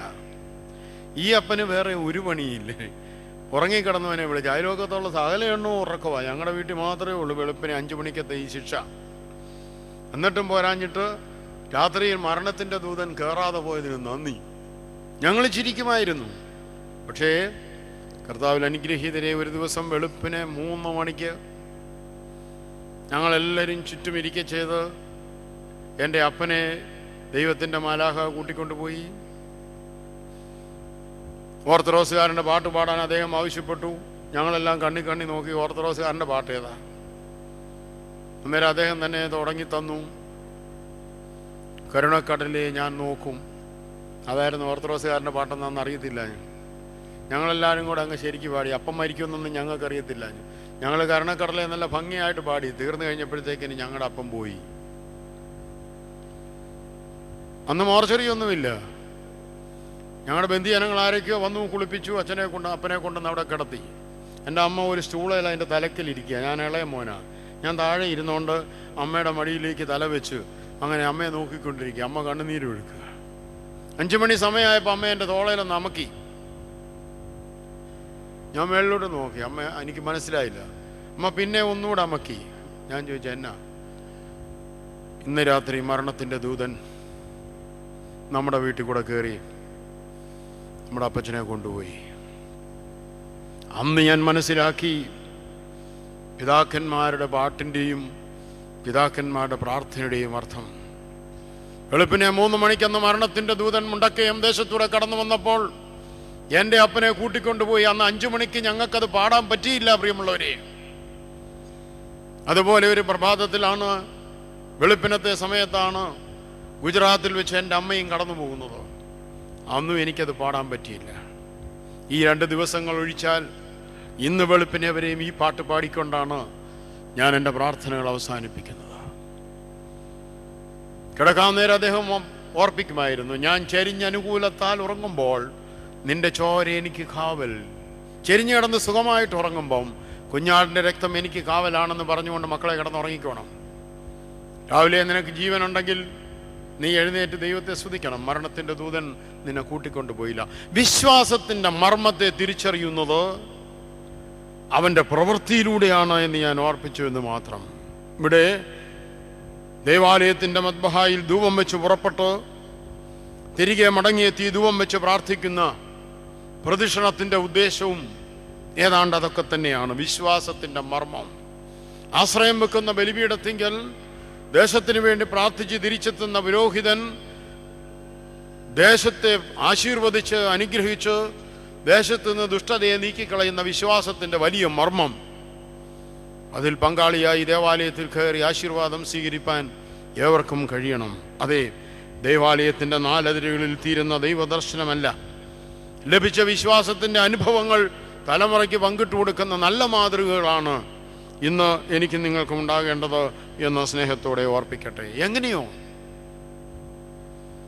സങ്കുചിതമായ മതദർശനങ്ങളിലൂടെ, അമിതമായ മതഭ്രാന്തിലൂടെ, മതത്തിൻ്റെ പേരിൽ തീവ്രവാദങ്ങളെ വളർത്തിക്കൊണ്ട് അണികളെ തമ്മിൽ അടുപ്പിക്കുന്ന വിശ്വാസ ദർശനങ്ങളുടെ, മതത്തിൻ്റെ പേരിൽ സ്വയം ചാവേറാകുന്ന അനേകരുടെ നടുവിൽ യേശു ക്രിസ്തുവിൻ്റെ വലിയ സ്നേഹം കുരിശിൽ നിന്നൊഴുകുകയാണ്. അതൊന്നുമല്ല മതം, സ്നേഹമാണ് മതം. മനുഷ്യനെ ഒന്നിപ്പിക്കുന്ന ദർശനങ്ങളാണ് മതത്തിൻ്റെ ഉത്തരവാദിത്വം എന്ന് സ്നേഹത്തോടെ ഓർപ്പിക്കുകയാണ്. ഹൈന്ദവ മൂല്യങ്ങളിലും നാം കേൾക്കുന്ന സനാതന ധർമ്മം എന്ന് വിശേഷിപ്പിക്കുന്നതും ഏതാണ്ട് ഈ അർത്ഥത്തിലാണ് എന്നുള്ള തിരിച്ചറിവ് നമുക്ക് വേണം. അതെ, റംസാൻ മാസത്തിൻ്റെ വ്രതശുദ്ധിയിൽ പാവനമാക്കപ്പെട്ട മനസ്സുകളും ശരണമന്ത്രം ഉരുവിട്ട് പദം വരുത്തിയ ചിന്തകളും ക്രൈസ്തവ മൂല്യങ്ങൾ ഉയർത്തുന്ന സ്തുതിഗീതങ്ങളും ശ്രീ ശ്രീ രവിശങ്കറുടെ ആനന്ദ മന്ത്രങ്ങളും നിറഞ്ഞ ഭാരതത്തിൻ്റെ ഇന്നത്തെ പശ്ചാത്തലത്തിൽ ക്രിസ്തുവിലുള്ള നിന്റെ വിശ്വാസം നീ എവിടെ മനസ്സിലാക്കിയിരിക്കുന്നു? ഒരു വിശ്വാസി തൻ്റെ വിശ്വാസത്തിൻ്റെ മർമ്മമറിഞ്ഞ് തമ്മിലടിപ്പിക്കാതെ ഒന്നായി ജീവിക്കുവാൻ പ്രതിജ്ഞ എടുക്കേണ്ടിയിരിക്കുന്നുവെന്ന് പൗലോസ്ലീഹ നമ്മെ ഓർപ്പിക്കുകയാണ്. രണ്ടാമത് പൗലോസ്ലീഹ ഇവിടെ ഓർപ്പിക്കുന്നു ശുദ്ധ മനസാക്ഷി. മനസാക്ഷിയുള്ള ഒരു ഹൃദയം ഇന്ന് ആർക്കുണ്ട്? മനുഷ്യത്വമുള്ള ഒരു മനസ്സ് ആർക്കുണ്ട്? വിശുദ്ധി നിറഞ്ഞ ഒരു ആത്മാവ് ആർക്കുണ്ട്? ഇതെല്ലാം കൂടെ ചേർന്നാലല്ലേ ഒരു വിശ്വാസി ആവുകയുള്ളൂ. കഴിഞ്ഞ 6 മാസത്തിനുള്ളിൽ കേരളത്തിൽ നടന്നത് 9,000 ആത്മഹത്യകളാണ്. അതിന് പല പേരും പെരുമയും ഒക്കെ കൊടുത്തുകൊണ്ട് പത്രക്കാരെഴുതുന്നുണ്ട്. പക്ഷേ കണക്കുകൾ സൂചിപ്പിക്കുകയാണ്, ശ്വസിക്കുന്ന വായുവിൽ കൂടെ അശ്ലീലം നിറഞ്ഞു നിൽക്കുന്ന ഒരു കാലഘട്ടത്തിലാണ് നമ്മൾ വസിക്കുന്നതെന്നും ഇവിടെ പീഡനങ്ങൾ വർദ്ധിച്ചിരിക്കുന്നുവെന്നും ജീവിക്കാൻ നിവൃത്തിയില്ല എന്നും ചിന്തിക്കുമ്പോൾ ഞാൻ നേരെ മറിച്ചാ ചിന്തിക്കുന്നത്, ഇത് ദൈവത്തിൻ്റെ സ്വന്തം നാടാ മക്കളെ. ഒരു സംശയവും വേണ്ട, ഇത് ദൈവത്തിൻ്റെ സ്വന്തം നാടാ. കാരണം എൻ്റെ അനുഭവം ഞാൻ പറയട്ടെ, എനിക്ക് ശത്രുക്കളില്ല, എനിക്ക് ഒരു ശത്രു പോലും ഇല്ല. എങ്കിൽ പിന്നെ എനിക്ക് ആരാ ഉള്ളത്? എനിക്ക് ചുറ്റും എനിക്ക് വേണ്ടി പ്രാർത്ഥിക്കുന്ന, എന്നെ സ്നേഹിക്കുന്ന അനേകായിരങ്ങൾ ഉള്ളപ്പോൾ ഇത് ദൈവത്തിൻ്റെ സ്വന്തം നാടല്ലേ? നീയും ചിന്തിച്ചു നോക്ക്. നിന്നെ ദ്രോഹിക്കുന്നവരെക്കാൾ കൂടുതൽ നിന്നെ സ്നേഹിക്കുന്നവരല്ലേ നിനക്ക് ചുറ്റും? ആ ദർശനം നമ്മൾ ഉൾക്കൊള്ളുമ്പോഴാണ് ഈ മഹാഭാഗ്യത്തിലേക്ക് എന്നെ നയിച്ച എൻ്റെ കർത്താവേ, നിന്റെ കുരിശിലേക്ക് ഞാൻ നോക്കി നിന്റെ സ്നേഹത്തെ പങ്കിടട്ടെ എന്ന് നാം ചിന്തിക്കുന്നത്. ഇവിടെ പരീക്ഷണങ്ങൾ നമ്മുടെ ജീവിതത്തിൽ കടന്നു വന്നേക്കാം. മൂന്നാമതായിട്ട് ഓർപ്പിക്കുകയാണ്: ഒന്ന്, വിശ്വാസത്തിൻ്റെ മർമ്മം തിരിച്ചറിയുക. രണ്ട്, നല്ല മനസാക്ഷിയോടെ ജീവിക്കുക. ഒരുപാട് കഥകളും ഉദാഹരണങ്ങളും പറയേണ്ടുന്ന സമയമല്ലല്ലോ സ്നേഹമുള്ളവരെ. എന്നിരുന്നാലും പറയാതിരിക്കാനായിട്ട് ഒക്കാത്ത ഒരു കാര്യമായി മനസാക്ഷി. എനിക്ക് അറിയാവുന്ന ഒരു കുടുംബം, സ്വന്തം ജ്യേഷ്ഠനും അനിയനും 2 മക്കളായിരുന്നു. ആ അപ്പന് ധാരാളം സമ്പത്തുണ്ടായിരുന്നു. അപ്പം മരിക്കുന്നതിന് മുമ്പ് 2ആയിട്ട് മുറിച്ച് 2 പേർക്കും കൊടുത്തു. അന്നത്തെ കാലത്ത് മതിലുകെട്ടൊന്നും ഇല്ലല്ലോ. അതിരിങ്ങനെ കിടന്നു. അവർക്കറിയായിരുന്നു അതിരിന്നടത്തുകൂടാന്ന്. അനിയൻ്റെ അതിരയിൽ ഒരു ചെറിയ പ്ലാവ് നിന്നിരുന്നു. അത് വർഷങ്ങൾ മുന്നോട്ട് പോയപ്പോൾ വളർന്നപ്പോൾ അത് ചേട്ടൻ്റെ പറമ്പിലായിപ്പോയി. ചേട്ടനും അനിയനും അപ്പുറയും ഇപ്പുറയും വീട് വെച്ച് താമസിക്കുന്നു, റോഡിൻ്റെ സൈഡിൽ. ചേട്ടത്തി അനിയത്തിയും തമ്മിൽ സ്നേഹം, മക്കൾ തമ്മിൽ നല്ല സ്നേഹം, ഒരു പ്രശ്നവും അവരുടെ ഇടയിലില്ല. പക്ഷേ ചേട്ടൻ പ്ലാവ് വെട്ടാൻ തയ്യാറായപ്പോൾ അനിയൻ പറഞ്ഞു, ചേട്ടായി, ഈ പ്ലാവ് എൻ്റേതല്ലോ, ഇപ്പം എൻ്റേതിലാണ് നിൽക്കുന്നേ, ഇപ്പം ഞാനാ ഇതിൻ്റെ ഉടമസ്ഥൻ, ഞാൻ വെട്ടാൻ പോവുക. ഒരു തമ്മിൽ കലഹമായി. അനേകം മധ്യസ്ഥന്മാർ ചെന്നു, പഞ്ചായത്തുകാർ ചെന്നു, അച്ഛന്മാർ ചെന്നു, ഞാനും ചെന്നു. ഞങ്ങളെല്ലാം പറഞ്ഞിട്ടും ചേട്ടൻ പ്ലാവ് വിട്ടുകൊടുക്കുകയില്ല. അനിയൻ പ്ലാവ് വെട്ടാൻ സമ്മതിക്കത്തില്ല. ഒറ്റ പ്ലാവ് അവരുടെ കുടുംബം തകർക്കുക. പ്രിയമുള്ളവരെ, വളരെ സങ്കടത്തോടെ പറയട്ടെ, മനുഷ്യൻ്റെ മനസാക്ഷി ഇത്രമാത്രം മരവിച്ചു പോയ ഒത്തിരി ഉദാഹരണങ്ങൾ ഞങ്ങൾ കാണുന്നുണ്ട്. അച്ഛന്മാർ, അതിലൊന്ന് മാത്രം നിങ്ങളുടെ അടുക്കൽ മനോവ്യഥയോടെ പറയുക. അനേക തവണ ഞങ്ങൾ പല അച്ഛന്മാർ ശ്രമിച്ചു നോക്കി. അവസാനം ഞാൻ ചെന്നേച്ചൊരിക്കൽ പറഞ്ഞു, നിങ്ങളൊരു കാര്യം ചെയ്യ്, നിങ്ങൾ 2 പേര് സ്നേഹമായിട്ട് കഴിയുന്നവരല്ലേ, ചേട്ടത്തി അനിയത്തിയും ഒക്കെ പള്ളി വന്ന് പറയും, അച്ഛാ ഞങ്ങൾ തമ്മിൽ ഒരു പ്രശ്നവും ഇല്ല, ഇവരീ ഒരു പ്ലാവിൻ്റെ പേരിൽ ഇവർ വർഷങ്ങളായിട്ട് വഴക്കുണ്ടാക്കുക, എന്തേലും ഒന്ന് ചെയ്യുക. ഒരിക്കൽ ഞാൻ ചെന്നേച്ച് 2 പേരെയും വിളിച്ചേച്ച് പറഞ്ഞു, ഒരു കാര്യം ചെയ്യുക, ആ പ്ലാവിങ്ങ് തന്നേര്, ഒരു പാവം പിടിച്ചവന് വീട് വെച്ച് കൊടുക്കുക, നിങ്ങളുടെ സംഭാവനയായിട്ട് ഇങ്ങ് തന്നേര്. 2 പേരുടെയും കൂടെ ആട്ടെ. അതിൽ 2 പേരുടെയും കൂടെ തരത്തില്ല, ഒരാളുടെ ആയിട്ട് തരാം. ആരുടെ തരും? ചേട്ടൻ്റെ തരുമോ അനിയൻ്റെ തരുമോ? തന്നില്ല. ഒരിക്കൽ അനിയൻ എവിടെയോ യാത്ര ചെയ്യാൻ പോയ സമയത്ത് മരം വെട്ടുന്നവരെ കൊണ്ടുവന്ന് ചേട്ടൻ ഈ പ്ലാവ് ചുവടെ മുറിച്ച് അദ്ദേഹത്തിൻ്റെ പറമ്പിലേക്ക് ഇട്ടു. അനിയത്തിയും മക്കളും അകത്ത് കയറി കഥ കടച്ചു. ചേട്ടത്തെയും മക്കളും അപ്പുറത്തെ വീട്ടിൽ കഥ കടച്ചു. അനിയൻ യാത്ര കഴിഞ്ഞ് തിരിച്ചു വരുമ്പം പ്ലാവ് അവിടെ വെട്ടിയിട്ടിരിക്കുന്നു ചേട്ടൻ്റെ പറമ്പിലേക്ക്. സ്വന്തം മുറ്റത്ത് കയറി വന്ന അനിയൻ ആ പ്ലാവ് കിടക്കുന്ന കാഴ്ച കണ്ടതും അവിടെ വീണതും ജീവൻ പോയതും ഒരേ നിമിഷം. മരിച്ചുപോയി ആ മനുഷ്യൻ. സ്വന്തം ഭവനത്തിൻ്റെ മുറ്റത്ത് സ്വന്തം ചേട്ടൻ പ്ലാവ് വെട്ടിയിട്ടത് കണ്ട് അന്നേരം നെഞ്ചത്ത് അവിടെ വീണ് മരിച്ച മനുഷ്യൻ. പ്രിയമുള്ളവരെ, പോകേണ്ടി വന്നു ആ ശവടക്കത്തിന്. വാവിട്ട് കരയുന്ന ചേട്ടൻ, ചേട്ടത്തി, കുഞ്ഞുങ്ങൾ, അനിയത്തി, കുഞ്ഞുങ്ങൾ, നിശബ്ദനായി ശവപ്പെട്ടി കിടക്കുന്ന അനിയൻ. ഇതിൻ്റെ നടുവിൽ ചെന്ന് നിന്നപ്പോൾ മനോവ്യഥയോടെയാണെങ്കിലും അവിടെ എനിക്ക് പ്രസംഗിക്കേണ്ടി വന്നു. ഇപ്പോൾ ചേട്ടൻ കരയുന്നു, ചേട്ടത്തി കരയുന്നു, അനിയത്തി കരയുന്നു, അനിയൻ മൗനമായിരിക്കുന്നു. പക്ഷേ വെട്ടിയിട്ട പ്ലാവ് ചിരിക്കുന്നു. എന്നെ ആരും തല്ലിയില്ല. സത്യമാണ് സ്നേഹമുള്ളവരെ. നമ്മുടെയൊക്കെ ജീവിതത്തിൽ പലപ്പോഴും ഇങ്ങനെയുള്ള ചെറിയ തൈകൾ സ്വന്തം കുടുംബത്തെ നോക്കി, സ്വന്തം ജീവിതത്തെ നോക്കി ചിരിക്കുന്നില്ലേ? മനസ്സാക്ഷി ഉണ്ടോ നിനക്ക്? 1.5 വർഷത്തോടെ ആ പ്ലാവ് അവിടെ കിടന്നു. അവസാനം ഒരു പാവം പിടിച്ചവന് വീട് വെക്കാൻ വേണ്ടി ആ പ്ലാവ് കൊടുക്കുകയും ചെയ്തു. അതിന് ഞാൻ സാക്ഷിയാണ്. എവിടാ മനസാക്ഷി? അനിന്ദനായി കാണാൻ, നിന്ദിക്കപ്പെട്ടവനായി കാണാനല്ല ദൈവം നിന്നെ ആക്കിയിരിക്കുന്നത്. മറ്റുള്ളവരുടെ മുമ്പിൽ പരിഹസിക്കപ്പെടുന്നവനാകാനായിട്ടല്ല ക്രിസ്തു നിന്നിൽ വസിക്കുന്നത്. നിനക്ക് ഏത് വേദന വന്നാലും, ഏത് കഷ്ടത വന്നാലും, എന്തും നേരിടുവാനും സഹിക്കുവാനും ഉൾക്കൊള്ളുവാനുമുള്ള കരുത്ത് തന്നുകൊണ്ട് ക്രിസ്തു നിന്നിൽ ജീവിക്കുമ്പോൾ നീ മറ്റുള്ളവരുടെ മുമ്പിൽ നിന്റെ രോഗത്തിൻ്റെ, നിന്റെ വേദനയുടെ, കഷ്ടതയുടെ നടുവിൽ പരിഹാസപാത്രമായി പോകാൻ പാടില്ല എന്ന് പൗലോസ് ശ്ലീഹ നമ്മെ ഓർപ്പിക്കുകയാണ്. ഇവിടെ സ്നേഹമുള്ളവരെ, മാത്യു ഹെൻറി എന്ന് പറയുന്ന ഒരു വലിയ മനുഷ്യൻ എഴുതിയിരിക്കുകയാണ്. ഞാനൊരിക്കൽ വായിച്ചതാ. കർഷാന വാഴ്ചയിൽ അത് ഓർക്കപ്പോൾ അങ്ങ് പറയുക. കർത്താവ് മരിക്കുന്നതിന് മുമ്പ് ഒരു വിൽപത്രം എഴുതിയതായിട്ടാണ് അദ്ദേഹം പറയുന്നത്. യേശുക്രിസ്തുവിൻ്റെ ഒരു വിൽപത്രം. ഇപ്പം നമ്മുടെ പിതാക്കന്മാരും നമ്മുടെ അച്ചായന്മാരും ഒക്കെ വിൽപത്രം നേരത്തെ എഴുതി വെച്ചേക്കും, അല്ലെങ്കിൽ എപ്പോഴാണ് കുഞ്ഞുങ്ങൾ തട്ടുന്നതെന്ന് അറിയത്തില്ല, കൂടെ നിൽക്കുന്നവൻ എപ്പോഴാണ് കൊല്ലുന്നതെന്ന് അറിയത്തില്ല. അതുകൊണ്ട് വിൽപത്രം എഴുതുക. യേശു തമ്പുരാൻ ഒരു വിൽപത്രം എഴുതിയായിട്ട് മാത്യു ഹെൻറി രേഖപ്പെടുത്തിയിരിക്കുക. അദ്ദേഹത്തിൻ്റെ ഭാവനയാണ്. അദ്ദേഹം അതിൽ പറയുകയാണ്, യേശു തമ്പുരാൻ എഴുതിയിരിക്കുന്നു, ഞാൻ മരിക്കുമ്പോൾ എൻ്റെ ആത്മാവിനെ എൻ്റെ പിതാവിന് കൊടുത്തേക്കണം. പിതാവേ, ഞാൻ എൻ്റെ ആത്മാവിനെ നിന്റെ തൃക്കൈയിൽ ഭരമേൽപ്പിക്കുന്നു. എൻ്റെ അവശേഷിക്കുന്ന ശരീരത്തെ, എനിക്ക് ആത്മാവിനെ തന്നവൻ എൻ്റെ ആത്മാവിനെ കൊടുക്കുക.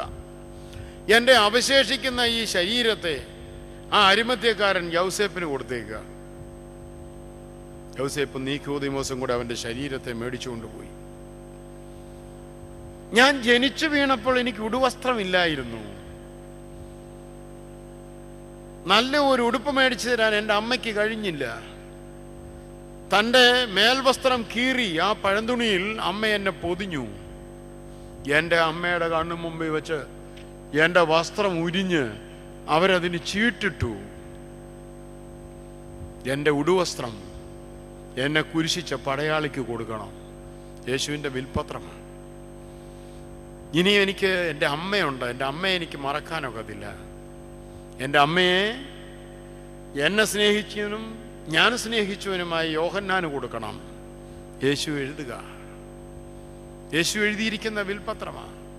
എൻ്റെ ആത്മാവിനെ പിതാവിന് കൊടുക്കുക. എൻ്റെ ശരീരത്തെ അരിമത്യക്കാരനായ യൗസേപ്പിന് കൊടുക്കുക. എൻ്റെ വസ്ത്രത്തെ എന്നെ ക്രൂശിച്ച പടയാളികൾക്ക് കൊടുക്കുക. എൻ്റെ അമ്മയെ എന്നെ സ്നേഹിക്കുകയും ഞാൻ സ്നേഹിക്കുകയും ചെയ്ത യോഹന്നാന് കൊടുക്കുക. ഞാൻ ഇത് വായിച്ചപ്പോൾ ഓർത്തു, കർത്താവേ, നീ എന്തൊരു കർത്താവാ! എല്ലാം വിട്ട് നിന്റെ കൂടെ വന്ന 12 ശിഷ്യന്മാരില്ലാഞ്ഞോ? അവർക്ക് എന്നതേലും ഒന്ന് കൊടുത്തോ? കർത്താവ് പക്ഷാഭേദം കാണിച്ചില്ലേ? ഞാൻ കർത്താവിനോട് ചോദിച്ചു, ഇതെല്ലാം എഴുതി വെച്ചു. പലപ്പോഴും വിൽപത്രങ്ങളിൽ പക്ഷാഭേദമുണ്ട്. ഞാൻ കർത്താവിനോട് ചോദിച്ചു, എൻ്റെ കർത്താവേ, നീ പക്ഷാഭേദം കാണിച്ചില്ലേ? ഇവർക്കെന്താണ് ഇത് എഴുതി കൊടുത്തത്? ഞാൻ പറഞ്ഞതല്ല, മാത്യു ഹെൻറി എഴുതിയിരിക്കുക. ഇപ്പോൾ കർത്താവ് മാത്യു ഹെൻറിയോട് പറഞ്ഞെന്നാണ് പറയുന്നത്, മാത്യുവേ, നീ ഒരു കാര്യം ചെയ്യും, മുമ്പോട്ട് വായിക്ക്, വേദപുസ്തകത്തിൻ്റെ താളുകൾ മറിക്ക്, മുമ്പോട്ട് മറിക്ക്. അവിടെ ഞാൻ എൻ്റെ ശിഷ്യന്മാർക്ക് ഒരുക്കിയിരുന്ന എന്താണെന്നറിയാമോ? നിങ്ങൾക്ക് സമാധാനം. മരിക്കുന്നതിന് മുമ്പ് ക്രിസ്തു ഈ 4 പേർക്ക് ഇത് എഴുതി വെച്ചെങ്കിൽ, ഉയർത്തെഴുന്നേറ്റവനായ ക്രിസ്തു അവശേഷിച്ചിരുന്നതായ ശിഷ്യന്മാർക്ക് കൊടുത്തത് സമാധാനമാണ്. അവരുടെ ഗുരു നഷ്ടപ്പെട്ടതിൻ്റെ വേദന, അവനോട് ചേർന്ന് ജീവിച്ചതായ അവരുടെ സ്വപ്നങ്ങളുടെ തകർച്ച, ഗുരുവിൻ്റെ മരണം, ഒറ്റിക്കൊടുക്കൽ എന്ന് വേണ്ട, കണ്ണുനീരിൽ തകർന്നു നിന്നിരുന്ന ശിഷ്യന്മാരുടെ നടുവിലേക്ക് ചെന്നിട്ട് ഉയർത്തെഴുന്നേറ്റവനായ യേശു കൊടുത്തത് സമാധാനമാണ്. എന്നാൽ വിൽപത്രത്തിൽ എഴുതിയ ആർക്കെങ്കിലും സമാധാനമുണ്ടോ? തൻ്റെ പുത്രനെ ലോകത്തിലേക്ക് അയച്ചവൻ്റെ കൈകളിലേക്ക് അവൻ്റെ ആത്മാവ് തിരികെ ചെല്ലുമ്പം ആ അപ്പന് സമാധാനമുണ്ടോ? താൻ ബഹുമാനിക്കുകയും ആരാധിക്കുകയും ചെയ്യുന്ന ശ്രേഷ്ഠ ഗുരുവായ യേശുവിൻ്റെ ശരീരം, മൃതശരീരം 2 കരങ്ങളിൽ എടുത്തുകൊണ്ട് വിങ്ങിപ്പൊട്ടിക്കൊണ്ട് പോകുന്ന അരിമത്യക്കാരനായ യൗസേപ്പിന് ഉറങ്ങാൻ കഴിഞ്ഞിട്ടുണ്ടോ? തങ്ങൾ പരിഹസിക്കുകയും തുപ്പുകയും കുത്തുകയും ചെയ്തതായ മനുഷ്യന്റെ വസ്ത്രം ചീട്ടിട്ടെടുത്ത പടയാളിക്ക് ഉറങ്ങാൻ പറ്റിയിട്ടുണ്ടോ? തൻ്റെ മകനെ നോക്കി എപ്പോഴും കണ്ണുനീര് ഒഴിച്ചുകൊണ്ടിരിക്കുന്ന വിശുദ്ധിയായ അമ്മയെ ഭവനത്തിൽ ചേർത്ത യോഹന്നാന് അല്പസമയമെങ്കിലും സമാധാനമായിട്ടിരിക്കാൻ കഴിഞ്ഞിട്ടുണ്ടോ? ആ അമ്മയുടെ മുഖത്തേക്ക് നോക്കി. അവർക്കാർക്കും കിട്ടാത്ത വലിയ സമാധാനം ഉയർത്തെഴുന്നേറ്റവനായ യേശുക്രിസ്തു തൻ്റെ ശിഷ്യന്മാർക്ക് നൽകി എന്നാണ് വചനം നമ്മളെ പഠിപ്പിക്കുന്നത്.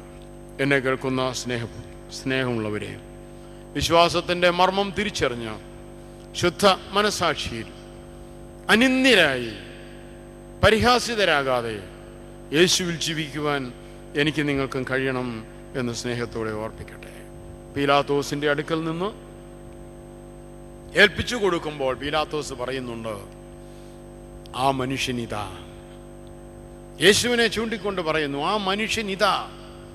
ഏതാണ് ആ മനുഷ്യനെന്ന് ഈ കുരിശിലേക്ക് നോക്കിക്കൊണ്ട് നീ ധ്യാനിക്കണം, നീ അറിയണം. ഞാൻ ചിലപ്പോഴോർക്കും അമ്മയെ ഏൽപ്പിച്ചു കൊടുത്ത യോഹന്നാൻ ശ്ലീഹ, സ്നേഹത്തിൻ്റെ അപ്പോസ്തലൻ, ഇദ്ദേഹം ഒരു തീവ്രവാദിയല്ല. ദൈവം യേശുവിനെ സ്നേഹിച്ചു, യേശു സ്നേഹിച്ചു എന്നൊക്കെ ഞാൻ പറഞ്ഞെങ്കിലും ചില അവസരങ്ങളിൽ ഇദ്ദേഹം ഒരു തീവ്രവാദിയായിരുന്നു എന്ന് എനിക്ക് തോന്നുന്നു. ചില സമയത്ത് അദ്ദേഹം പറഞ്ഞു, ഏലിയാവ് ആകാശത്ത് നിന്ന് തീ ഇറക്കി നശിപ്പിച്ചതുപോലെ ഇവന്മാരെ എല്ലാം നിനക്കങ്ങ് കത്തിക്കാൻ മേലെന്ന് കർത്താവിനോട് ചോദിച്ചു യോഹന്നാൻ ശ്ലീഹ.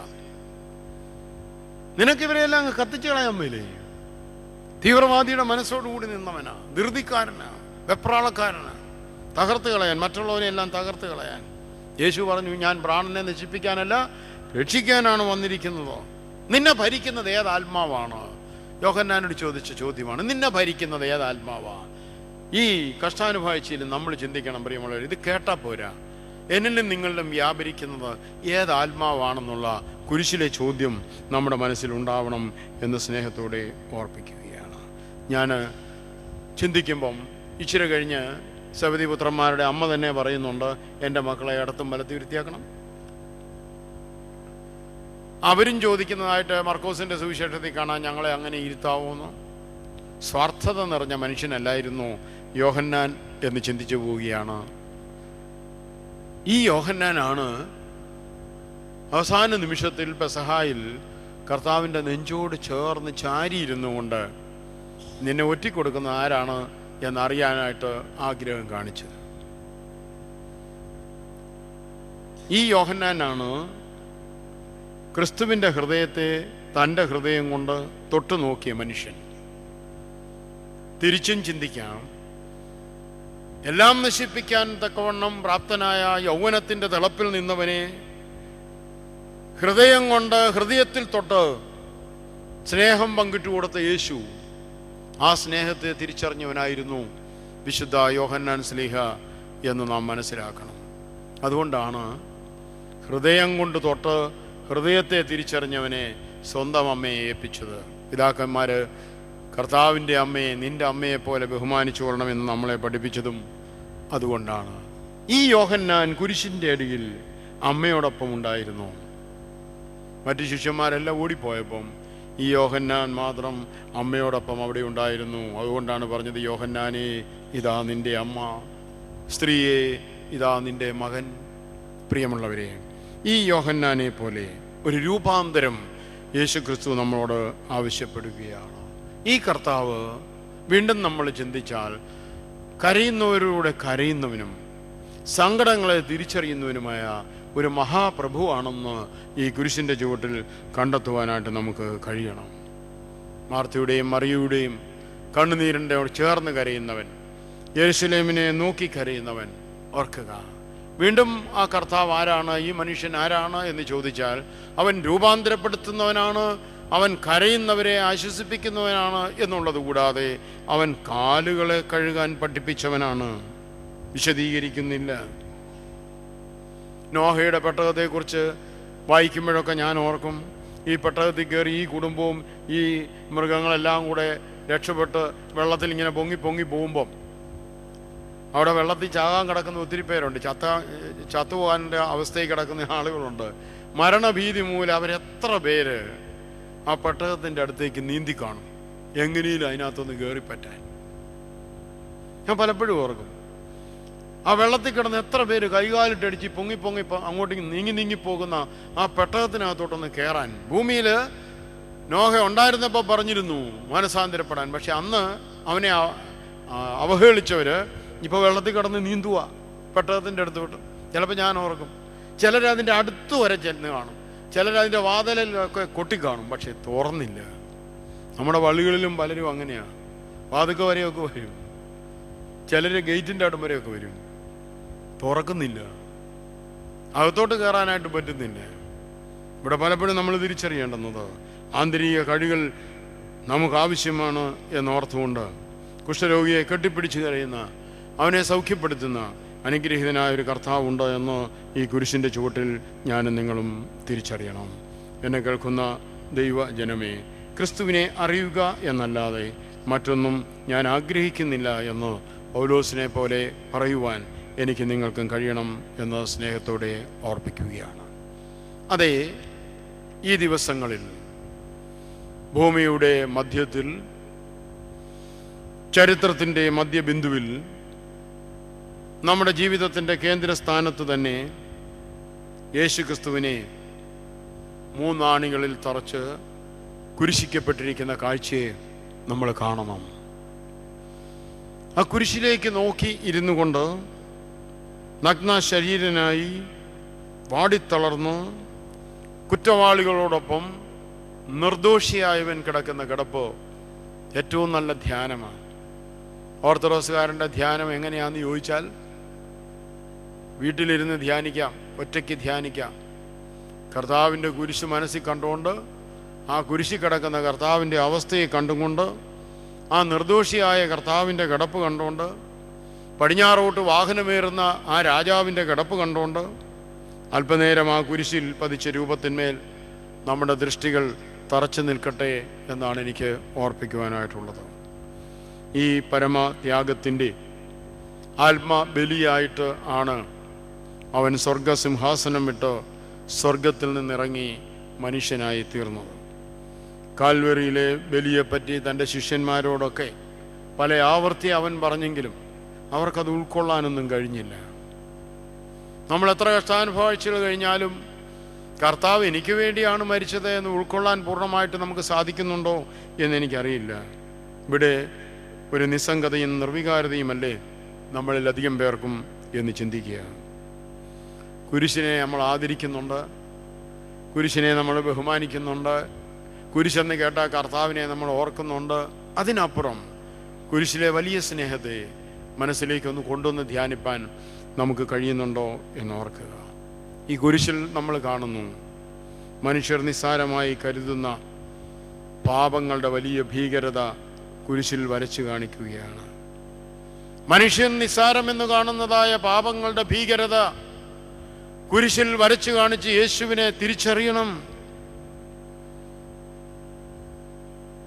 പണ്ട് പാടുമായിരുന്നല്ലോ, പാപത്തെ സ്നേഹിപ്പാൻ ഞാനിനി പോകുമോ, ദൈവത്തിൻ പൈതലായി ജീവിക്കും ഞാനിനി, ദൈവത്തിൻ പൈതലായി ജീവിക്കും ഞാനിനി. അത് കുരിശിലെ വലിയ സ്നേഹം നമ്മളെ ഓർപ്പിക്കുകയാണ് പാപത്തിൻ്റെ ഭീകരതയെക്കുറിച്ച്.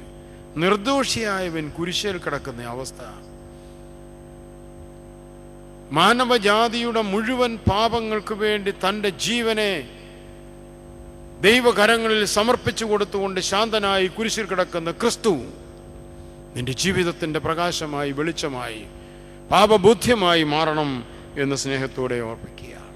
രണ്ടാമത് ആ കുരിശിലേക്ക് നോക്കി എനിക്ക് വേണ്ടി കടം വീട്ടിയ ഒരു മനുഷ്യൻ, എൻ്റെ ബാധ്യതകൾ മുഴുവൻ സ്വന്തം ചുമലിൽ ഏറ്റെടുത്തതായ ഒരു മനുഷ്യൻ, രോമം കത്തിരിക്കുന്നവന് മുമ്പിൽ കുഞ്ഞാട് പോലെ തലകുനിച്ച് നിന്ന ഒരു മനുഷ്യൻ, അതേ വേദനാ മുഹൂർത്തത്തിൽ പോലും തൻ്റെ പ്രവർത്തന ശൈലി മറ്റൊന്നാക്കി മാറ്റാൻ അലറാനും കൂവാനും പ്രാകാനും ഇടകൊടുക്കാതെ ശാന്തനായി അവിടെ കിടന്നുകൊണ്ട് തന്നെ ദ്രോഹിക്കുന്നവർക്ക് വേണ്ടി പിതാവാം ദൈവത്തോട് പ്രാർത്ഥിക്കുന്ന ആ നിസ്തുല സ്നേഹം കുരിശിന്മേൽ നമുക്ക് കാണുവാനായിട്ട് കഴിയണമെന്ന് സ്നേഹത്തോടെ ഓർപ്പിക്കട്ടെ. കുരിശിൽ ആസന്ന മരണനായി അപ്പുറത്ത് അടുത്ത് കിടക്കുന്ന നല്ല അയൽക്കാരൻ, അവൻ പറയുന്നു, കർത്താവേ നീ രാജ്യത്വം പ്രാപിച്ചു വരുമ്പം എന്നെയും ഓർക്കണമേ. അയൽക്കാരനെ കൂടെ വീണ്ടെടുക്കുന്ന ഒരു സ്നേഹത്തിൻ്റെ സ്പർശം എൻ്റെ നിങ്ങളുടെയും ജീവിതത്തിൽ ക്രിസ്തുവിനെ വരച്ച് കാണിച്ചുകൊണ്ട് അയൽക്കാരെ കൂടെ ക്രിസ്തുവിങ്കിലേക്ക് അടുപ്പിക്കുവാൻ തക്കവണ്ണം കഴിയുന്ന കുരിശിൻ്റെ വലിയ മഹത്വത്തെ ജീവിതത്തിൽ തുടച്ചു നീക്കാതെ അതിൻ്റെ കീഴിൽ അഭയം പ്രാപിപ്പാൻ കഴിയട്ടെ എന്ന് ഞാൻ ഓർപ്പിക്കുകയാണ്. സ്നേഹമുള്ളവരെ, ശരീരം മുഴുവൻ രക്തത്തിൽ നിറഞ്ഞു, കണ്ണിൽ പോലും രക്തം പാടകെട്ടി, തനിക്ക് ലോകത്തിൽ ഒന്നും കാണാൻ മേലാത്ത അവസ്ഥയിൽ തൻ്റെ തലയിൽ നിന്ന് രക്തം ഒഴുകിക്കൊണ്ടിരിക്കുമ്പോഴും തനിക്ക് വേണ്ടി, തന്നെ കഷ്ടപ്പെടുത്തുന്നവർക്ക് വേണ്ടി പ്രാർത്ഥിച്ചുകൊണ്ട് ദയാവായ്പോടുകൂടെ കിടക്കുന്ന ക്രിസ്തുവിനെ കുരിശിൽ നമുക്ക് ഒന്ന് കാണേണ്ടിയിരിക്കുന്നു. എന്നാൽ പരിഷ്കാരികളായ നമ്മൾ ഈ കുരിശിനെ കാണുമ്പോൾ നമ്മുടെ പ്രതികരണം എന്താണ് എന്ന് ചിന്തിക്കേണ്ടിയിരിക്കുന്നു. ഈ സ്നേഹവും ഈ നിഷ്കളങ്കതയും നമ്മുടെ ജീവിതത്തെയും മനസ്സിനെയും മനസാക്ഷിയെയും ഇളക്കി മറിക്കുവാൻ ഇടയാവണം എന്ന് മറന്നു പോകരുത്. എന്നെ കേൾക്കുന്ന സ്നേഹമുള്ളവരെ, ഇവിടെ നന്ദികേടിനും സ്വാർത്ഥതയ്ക്കും പാപത്തിനും ലോകസ്നേഹത്തിനും പരദ്രോഹത്തിനും നമുക്ക് ക്ഷമയാചിക്കുവാൻ ഒരേ ഒരു സ്ഥലമേ ഉള്ളൂ, ഈ കുരിശിൻ്റെ ചുവട്ടിൽ. ഈ കുരിശിൽ നിന്ന് നാം ഒരുപാട് കാലം അകന്നുപോയിരിക്കുന്നു. നമ്മുടെ ആത്മീയതയെ കുരിശിൻ്റെ ചുവട്ടിലേക്ക് തിരികെ കൊണ്ടുവരുവാൻ ഈ കർത്താനുഭാവിച്ച ശുശ്രൂഷകളിലൂടെ ധ്യാനത്തിലൂടെ എനിക്ക് നിങ്ങൾക്കും കഴിയണമെന്ന് ഓർപ്പിക്കുകയാണ്. ഈ മരം ഒരു തണൽ മരമല്ല, വെറുതെ വന്ന് അതിൻ്റെ ചുവട്ടിൽ വിശ്രമിച്ചേച്ച് പോകാനല്ല. അവിടെ ജീവിക്കുന്ന ഒരു ക്രിസ്തു ഉണ്ടെന്നും ജീവിപ്പിക്കുന്ന ഒരു മരമാണ് അവനെന്നും ആശ്വാസം നൽകുന്നവനാണെന്നും തിരിച്ചറിഞ്ഞുകൊണ്ട് അവൻ എനിക്ക് വേണ്ടിയാണ് കഷ്ടത അനുഭവിച്ചത് എന്ന് മനസ്സിലാക്കിക്കൊണ്ട് ആ കുരിശിലേക്ക് നോക്കുമ്പോൾ നമുക്ക് കാണാം, വിടർത്തപ്പെട്ട കൈകളോടെ ബന്ധിതനായിരിക്കുന്ന ക്രിസ്തു. ആണികൾ ആഞ്ഞാഞ്ഞടിച്ച് തൻ്റെ 2 കൈകളും വിടർത്തി വെച്ച് ആണിയടിക്കുമ്പോഴും വിടർത്തപ്പെട്ട കൈകൾ കൊണ്ട് ലോകത്തെ അനുഗ്രഹിച്ചുകൊണ്ട് തൻ്റെ പിതാവായ ദൈവത്തെങ്കിലേക്ക് നോക്കാൻ പോലും കഴിയാതെ തല കുമ്പിട്ട് എനിക്കും നിനക്കും വേണ്ടി കുരിശിൽ കിടക്കുന്ന ക്രിസ്തു തൻ്റെ അവസാന നിമിഷത്തിലും നിന്റെ പാപങ്ങൾക്ക് വേണ്ടി അവൻ മരിക്കുമ്പോൾ അവൻ ശാന്തമായി കീഴോട്ട് കുനിഞ്ഞ് പിതാവിൻ്റെ മുഖത്തേക്ക് മുകളിലേക്ക് നോക്കാതെ നിന്റെ മുഖത്തേക്ക് നോക്കുകയാണ്. എന്നോടും നിന്നോടും അവൻ അപേക്ഷിക്കുകയാണ്, എൻ്റെ സ്നേഹത്തെ സഹോദര സഹോദരി നീ തിരിച്ചറിയണം. ദൈവത്തിൻ്റെ സ്നേഹത്തെ തിരിച്ചറിയുവാനുള്ള അനുഗ്രഹീതമായ ശുശ്രൂഷകളുടെ അനുഗ്രഹീതമായ ധന്യമായ നിമിഷങ്ങളിലൂടെയാണ് ഞാനും നിങ്ങളും കടന്നു പോകുന്നത് എന്ന് സ്നേഹത്തോടെ ഓർക്കുക. അതെ, വീണ്ടും ഓർപ്പിക്കട്ടെ, നമുക്ക് ദൈവ സാന്നിധ്യ ബോധത്തോടുകൂടി ക്രിസ്തുവിനെ അറിയുക എന്നല്ലാതെ മറ്റൊന്നും ഞാൻ ആഗ്രഹിക്കുന്നില്ല എന്ന് ജീവിതത്തിൽ പങ്കിട്ടുകൊണ്ട് ക്രിസ്തുവിനോടൊപ്പം ജീവിപ്പാൻ എനിക്ക് നിങ്ങൾക്കും കഴിയട്ടെ എന്ന് പ്രാർത്ഥിക്കുകയാണ്. അതെ, തമ്പുരാൻ നമുക്ക് വരച്ച് കാണിച്ചു തന്നിരിക്കുന്ന ആ വിശ്വാസത്തിൻ്റെ മർമ്മം അത് ജീവിതത്തിൽ പ്രാവർത്തികമാക്കുവാൻ, നല്ല മനസാക്ഷിയോടുകൂടി ജീവിക്കുവാൻ, ഏത് കഷ്ടതകളെയും സഹിച്ച് നേരിട്ട ഉൾക്കരുത്തോടെ ക്രിസ്തുവിൽ ഉറപ്പിക്കുവാൻ എനിക്ക് നിങ്ങൾക്കും കഴിയണം എന്നും സ്നേഹത്തോടെ ഓർപ്പിക്കുകയാണ്. തിന്മയെ നന്മയായി കരുതുന്ന ഒരവസ്ഥാവിശേഷമാണ് ആധുനിക ലോകത്തിൽ. ആധുനിക ലോകത്തിൽ ഒന്നും തിന്മയല്ല, എല്ലാം നന്മയായിട്ട് മനുഷ്യൻ കാണുകയാണ്. പക്ഷെ അധപതനത്തിൻ്റെ കാലമായിട്ട് മനുഷ്യൻ നീങ്ങുമ്പോൾ ക്രൂശിലെ നന്മയെ തിരിച്ചറിയുവാൻ എനിക്ക് നിങ്ങൾക്കും സാധിക്കുന്നുണ്ടോ എന്ന് ശാന്തമായിട്ട് ചിന്തിക്കുക. എന്നെ കേൾക്കുന്ന സ്നേഹമുള്ളവരെ, ചിലപ്പോൾ ഓർത്തഡോക്സ് സഭയുടെ അംഗങ്ങളല്ലാത്തവരും എന്നെ കേൾക്കുന്നുണ്ടാവാം. ക്രൈസ്തവ സമൂഹത്തിൽ നിൽക്കുന്ന പ്രിയപ്പെട്ടവർ തിരിച്ചറിയേണ്ടുന്ന ഒരു വലിയ സത്യം കൂടെ നിങ്ങളോട് പങ്കിട്ട് ഞാൻ അവസാനിപ്പിക്കുകയാണ്. ഞാനിതിനു മുമ്പും എൻ്റെ പ്രസംഗങ്ങൾ ഇവിടെ അവസാനിപ്പിക്കുമ്പോൾ ഇത് ഓർപ്പിക്കാറുണ്ടായിരുന്നു. 3 വൃക്ഷങ്ങളെ പരിചയപ്പെടുത്തിക്കൊണ്ടാണ് ഞാൻ അവസാനിപ്പിക്കുന്നത്. ഒന്ന്, പാപം ചെയ്തവനായ ആദം ദൈവം വിളിക്കുമ്പം ഒരു മരത്തിൻ്റെ ചുവട്ടിൽ ഒളിച്ചു നിൽക്കുന്നു. ഉൽപ്പത്തി പുസ്തകം നമ്മൾ വായിക്കുമ്പോൾ 3-ാം അധ്യായത്തിൽ ആദമേ ആദമേ നീ എവിടെ എന്ന് ദൈവം വിളിക്കുമ്പോൾ തൻ്റെ പാപത്തെക്കുറിച്ചുള്ള ബോധ്യത്തോടുകൂടി ഒരു മരത്തിൻ്റെ ചുവട്ടിൽ അവനിങ്ങനെ മറഞ്ഞു നിൽക്കുന്നു, ഒളിഞ്ഞു നിൽക്കുന്നു. എന്നെ കേൾക്കുന്ന ദൈവജനമേ, നിന്നെ ദൈവമാക്കിയിരിക്കുന്ന സഭയിൽ നിന്റെ പാപങ്ങൾ ഒളിച്ചു വെച്ചുകൊണ്ട് ജീവിക്കുവാനുള്ള ഒന്നായിട്ട് നീ ആ മരത്തെ കാണുന്നുണ്ടോ? നമ്മുടെ പാപങ്ങൾക്ക് മറയായിട്ട് ഈ സഭാജീവിതത്തെ കാണരുത്. ഇന്ന് പലരുടെയും ജീവിതത്തിലേക്ക് നോക്കുമ്പോൾ സങ്കടമാണ്. പാപത്തിൻ്റെ ആഴത്തിൽ കിടക്കുകയും സഭയുടെ മറവിൽ ജീവിക്കുകയും ചെയ്യുന്ന അനേകരിന്ന് സഭയിലുണ്ടെന്ന് പറയാൻ ഞാൻ ഭയപ്പെടുന്നില്ല. വാത്സല്യമുള്ളവരെ, അങ്ങനെയാകരുത്. ദൈവത്തിൻ്റെ സന്നിധിയിൽ നിന്റെ പാപത്തെ ഒളിച്ചു വെക്കാൻ മറയായിട്ട് സഭയെ നീ കരുതുന്നുവെങ്കിൽ നീ പാപത്തിൻ്റെ പടുകുഴിയിലായി പോകും. നീ സ്വർഗരാജ്യത്തിൽ പ്രവേശിക്കുകയില്ല. You are lost. രണ്ടാമത് ഞാൻ കാണുന്ന ഒരു കാഴ്ചയാണ്, ഒരു അത്തിമരത്തിൻ്റെ ചുവട്ടിലിരിക്കുന്ന നഥനയേൽ വളരെ ചൂടുള്ളതായ മരുഭൂമിയിൽ പരിമിതമായ ഒരു തണലിന് കീഴിൽ നഥനയേൽ ഇരിക്കുകയാണ്. യേശു തമ്പുരാൻ നഥനയേലിനെ കുറിച്ച് പറഞ്ഞു, ദാ സാക്ഷാൽ ഇസ്രായേലിൻ, ഇവനിൽ കപടമില്ല. എന്നെ നിങ്ങളെയും കുറിച്ച് കർത്താവ് ഇങ്ങനെ പറയുമോ പ്രിയമുള്ളവരെ? ചൂണ്ടിക്കാണിച്ചുകൊണ്ട് ഇതാണ്ട് ഒരു ഓർത്തഡോക്സുകാരൻ ജോൺ പോളച്ചൻ വരുന്നു, അങ്ങേരിൽ കപടമില്ല എന്ന് എൻ്റെ കർത്താവ് എന്നെ കുറിച്ചൊന്ന് പറഞ്ഞിരുന്നെങ്കിൽ. ഇവിടെ നഥനയേലിനെ കുറിച്ച് അത് പറഞ്ഞപ്പോൾ എന്താണ് അതിൻ്റെ കാര്യം? പരിമിതമായ തണലിൽ പരാതികളില്ലാതെ ആത്മസംതൃപ്തിയോടെ ഇരിക്കുന്ന നഥനയേലിനെ നാം കാണണം. എൻ്റെയും നിങ്ങളുടെയും സഭാജീവിതത്തിൽ ശരിയാണ്, പരിമല പള്ളിക്ക് ചില പരിമിതികൾ കാണും, സ്വന്തം ഇടവുകൾക്ക് ചില പരിമിതികൾ കാണും, സഭയ്ക്ക് ചില പരിമിതികൾ കാണും. ആ ഉള്ള സൗകര്യത്തിനകത്ത്, ഉള്ള സാഹചര്യത്തിനകത്ത് സംതൃപ്തിയോടെ ഇരുന്ന് ദൈവത്തെ വിളിക്കാൻ നമുക്ക് കഴിയണം.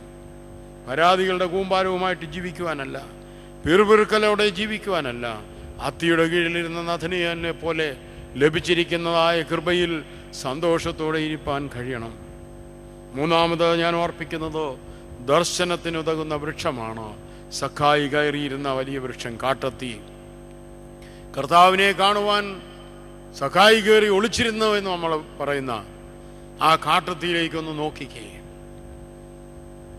സമൂഹം കാണാതെ ക്രിസ്തുവിനെ ഒന്ന് കാണുവാൻ, ആരുമറിയാതെ യേശുവിനെ ഒന്ന് കാണുവാൻ ആ കാട്ടത്തിയുടെ മുകളിൽ സഖായി കയറിയിരിക്കുകയാണ്.